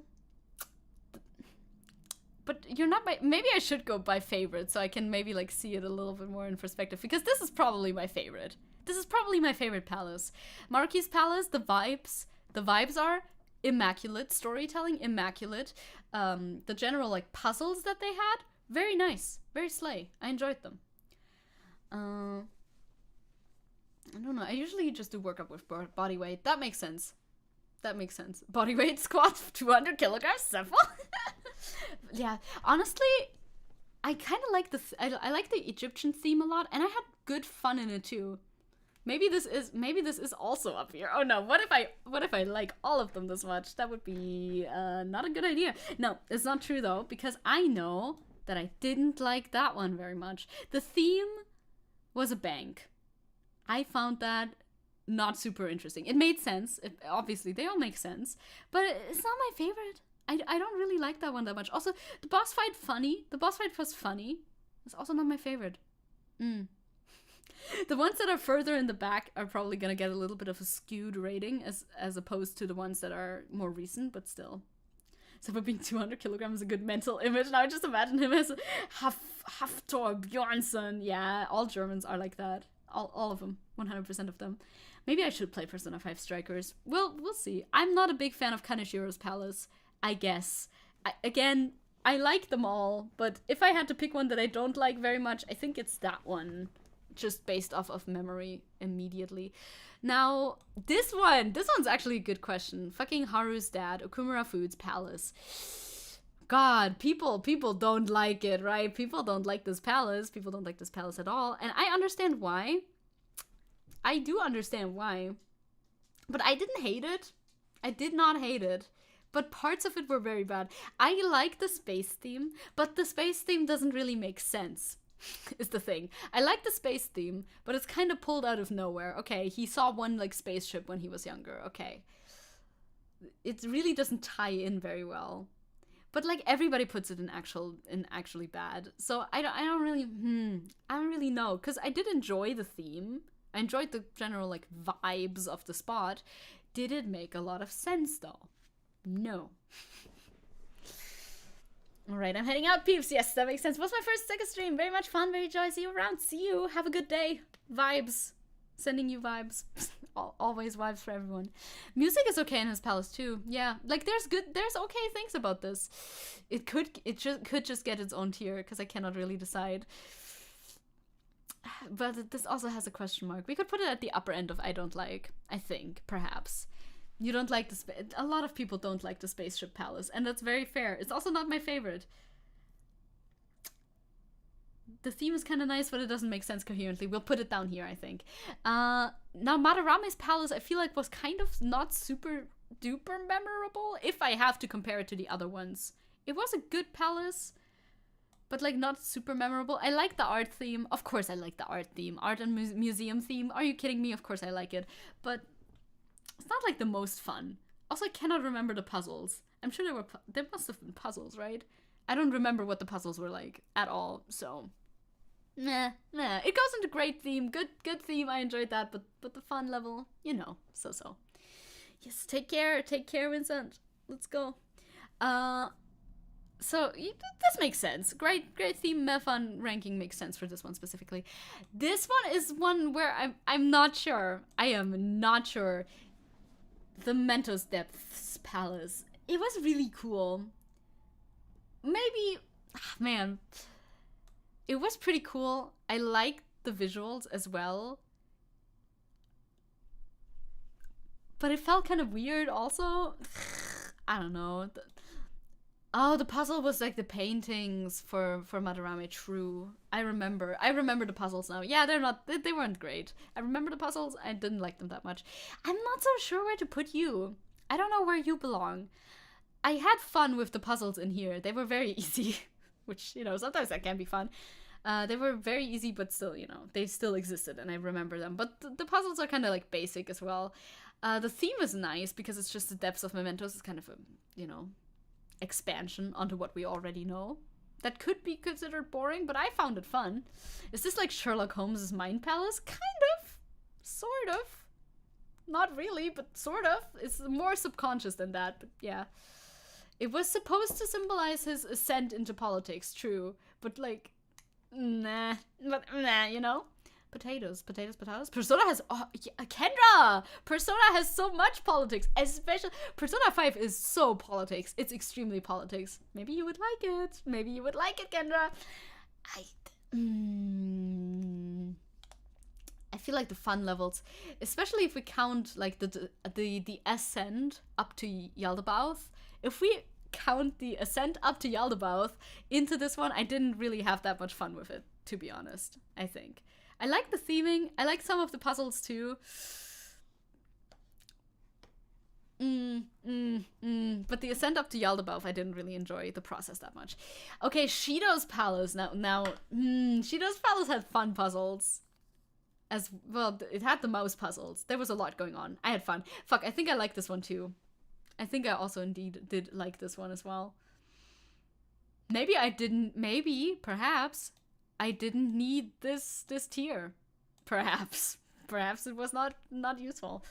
I don't like religion in my politics. So it's true, there's like religious stuff, I suppose, but you can enjoy it.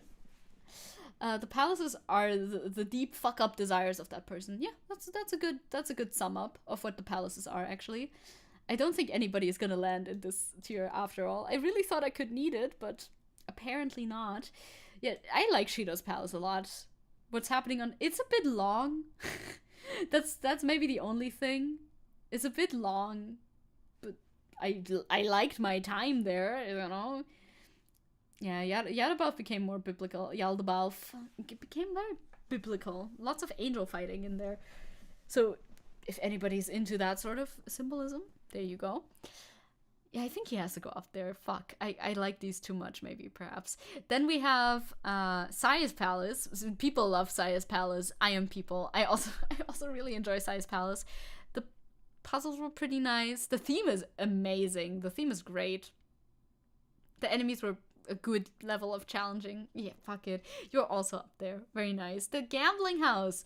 I think, do I like it more than Shido's Palace? A little bit, I guess so. We should rank these in order. You know, best one at the top and worst one of the best ones over here. Maybe I should have made more like very good, but not quite that good tiers, perhaps, potentially.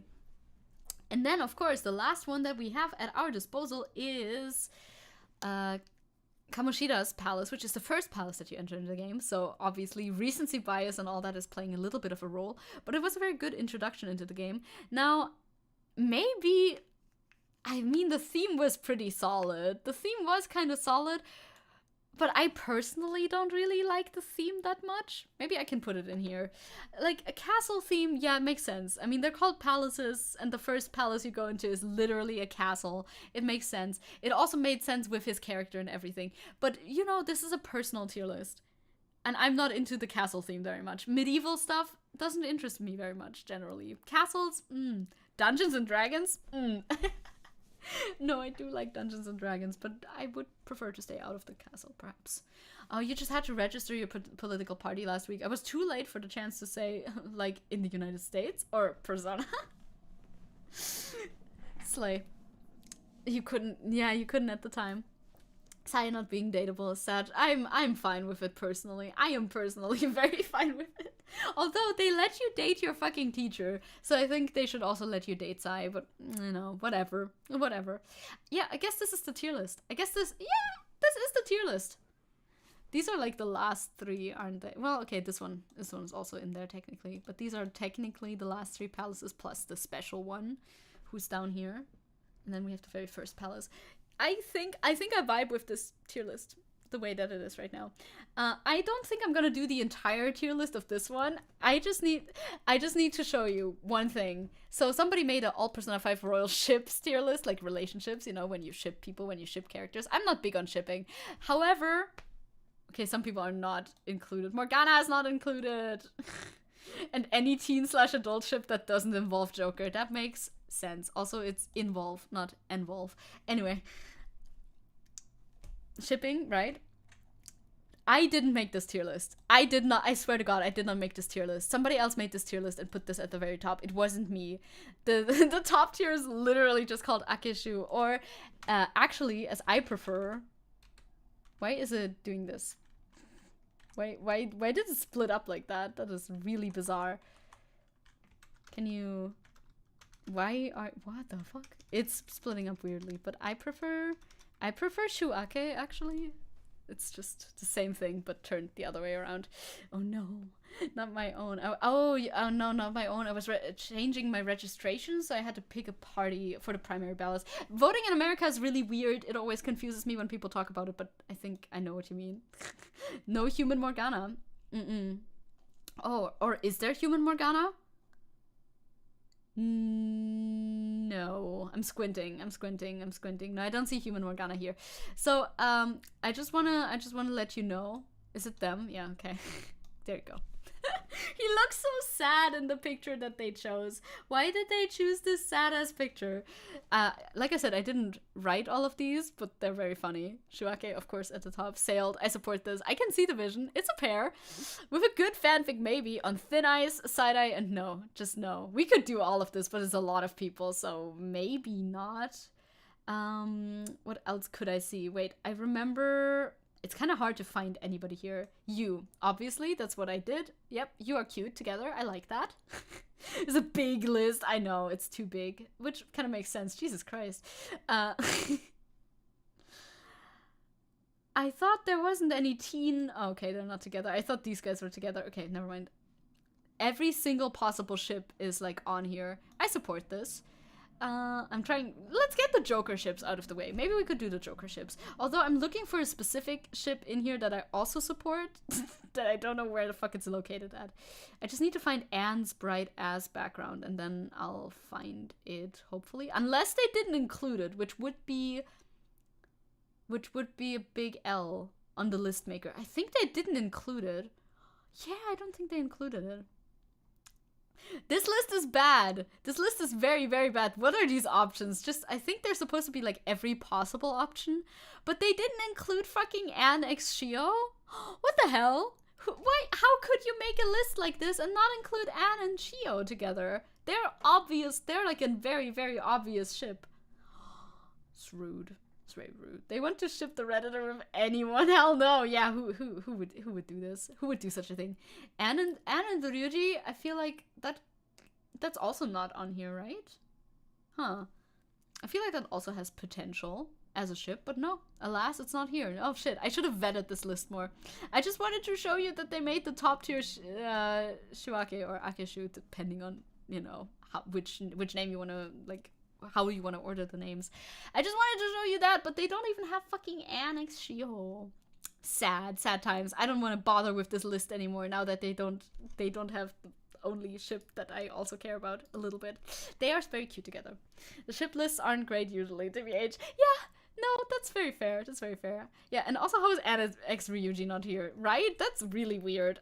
Is Anne X literally everybody else, but not Ryuji for some reason? Or is... Ah, I found him. Okay, found him. Never mind. Never mind. I like how this could also be read as Ryuji X Ryuji. I found him. Shiho is like the friend. Shiho is Anne's only friend. She comes back in You're Confident with Anne as well, actually. On the roof, they have like a little meeting, and it's very queer. I found them, though. I found them. It was just in the Ryuji category, but I'm pretty sure I don't see Shiho here anywhere. Again, lots of faces, but she is not present here. At least I'm pretty sure. I'm trying to look again, but I don't see her. Bummer. Big shame, big shame. I support a polycule with Joker and two Ryujis. Yes, I support this. Everybody gets their own Ryuji. It's a nice polycule. I think this is a very healthy polycule. We can do the other one that Type sent in. It's very short, this one. I don't want to do the whole ship thing. I just wanted to let you know that I still, in fact, do think that they are made for each other. Look, these are different Lucifer/Satan designs. If we zoom in very far, we can even see them. And I want to rank them based on looks alone. Now, I cannot see all of them because they're little squares, right? Some of them don't fit into the squares as well. Oh, this one's just wearing a suit. That's kind of funky. Now, it's going to be hard to actually use the list if I'm this far zoomed in. But, you know, I'll try my best. This one's wearing a suit. I like the suit. The suit goes into A. Also Tenchi, Borky boy. This one's an emo boy. Did you see the emo boy? The emo boy is a B. A polycule with Joker, Anne, and Ryuji, and his long-lost twin brother, Jiryu. Yes, of course.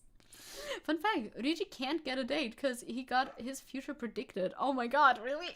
Oh no.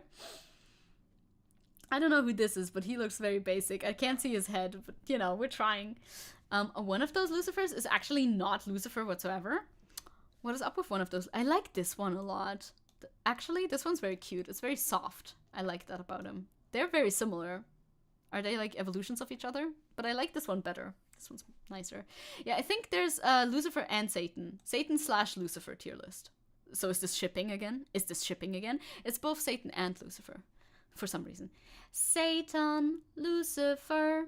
I feel like this one could kind of be cool. So it can be in like the upper B tier.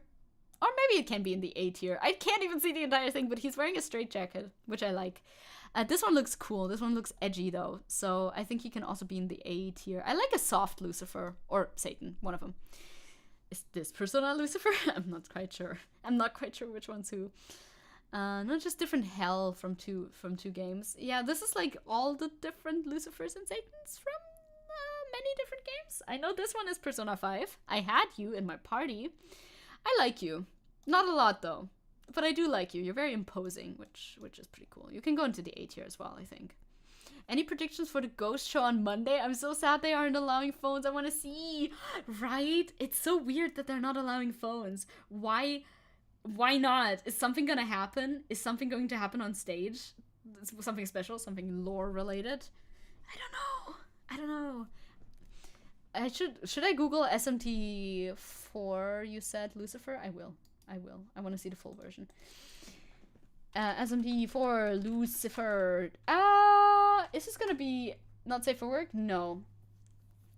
Oh, there's like, yeah, okay, we can look at all of them here too, I guess. Lucifer. Is that all the Lucifer? Appearances, pictures, appearances. Come on, load the thing. I can also just scroll down if you don't want me to click on it.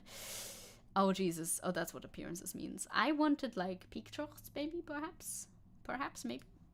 You can also just click on images. I have safe search on. It should be fine.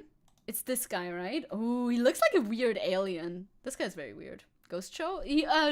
Ghost, the band, performing. Yeah. They're a band that does a ton of lore stuff. Yes, they're very cool.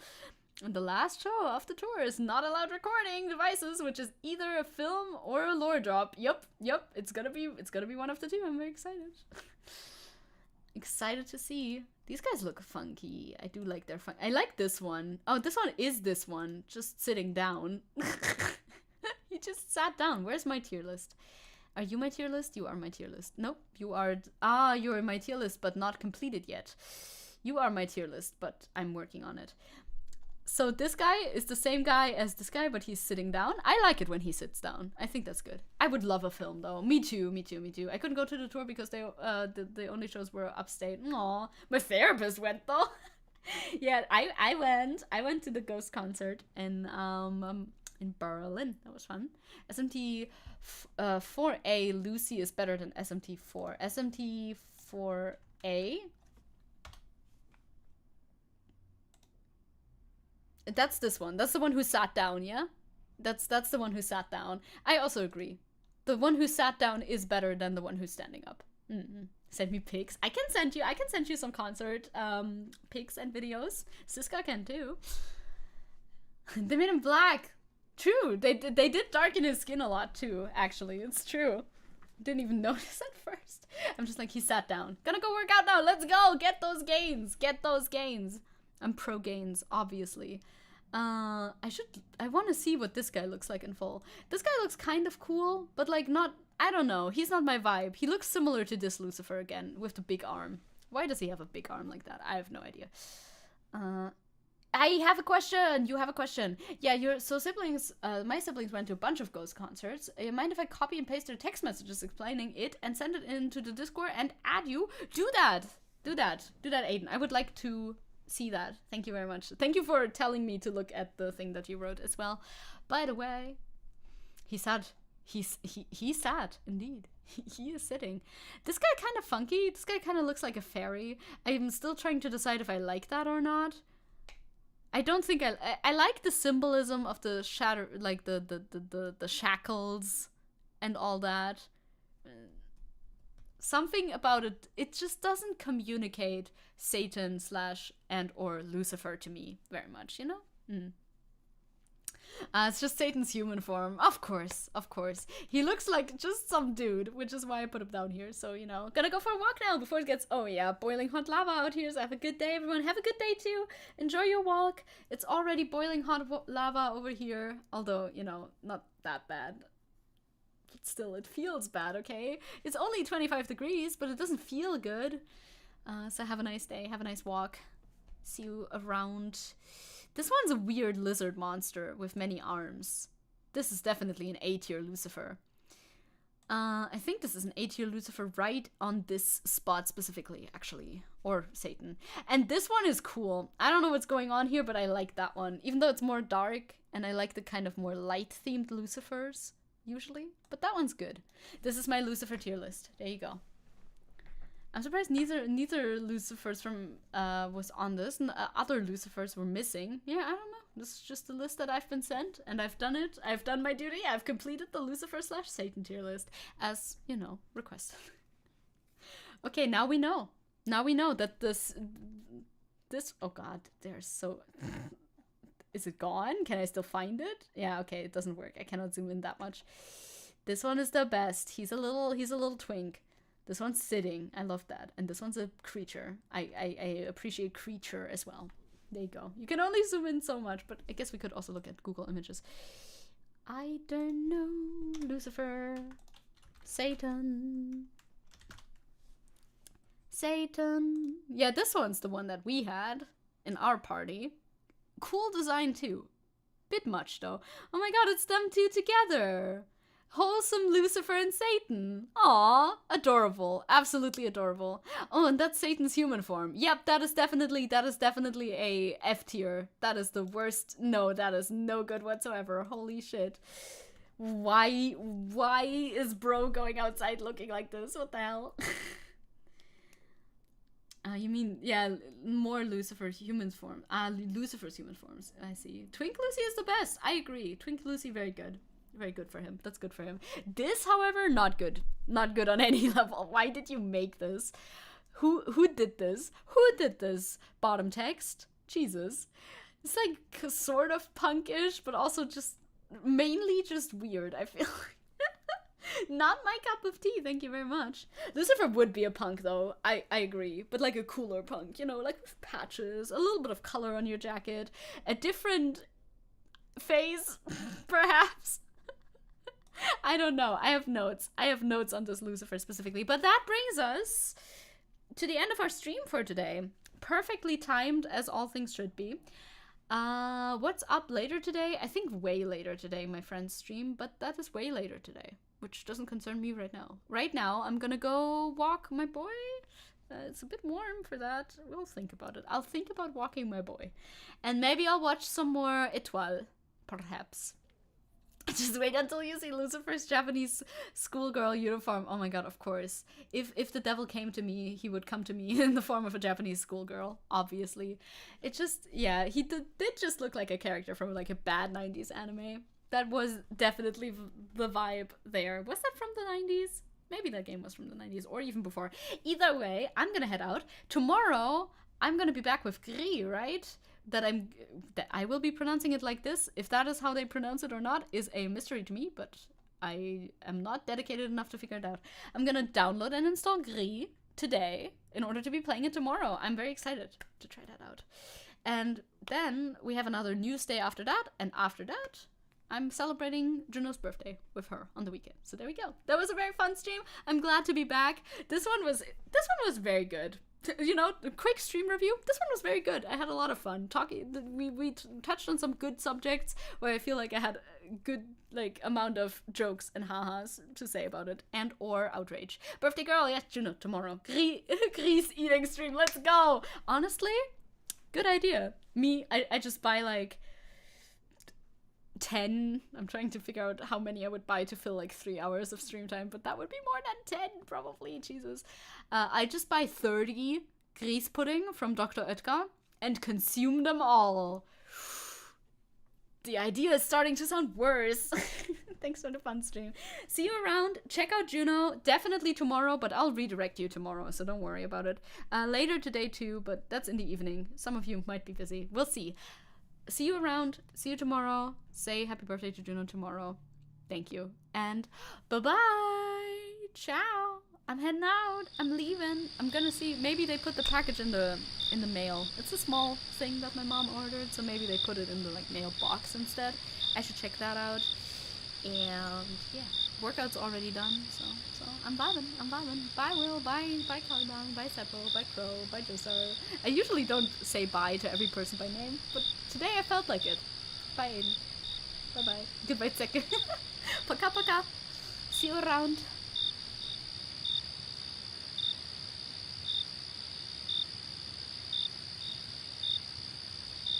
I won't say bye to you, Vita. Don't worry about it. I will not. I wouldn't dare. I wouldn't dream.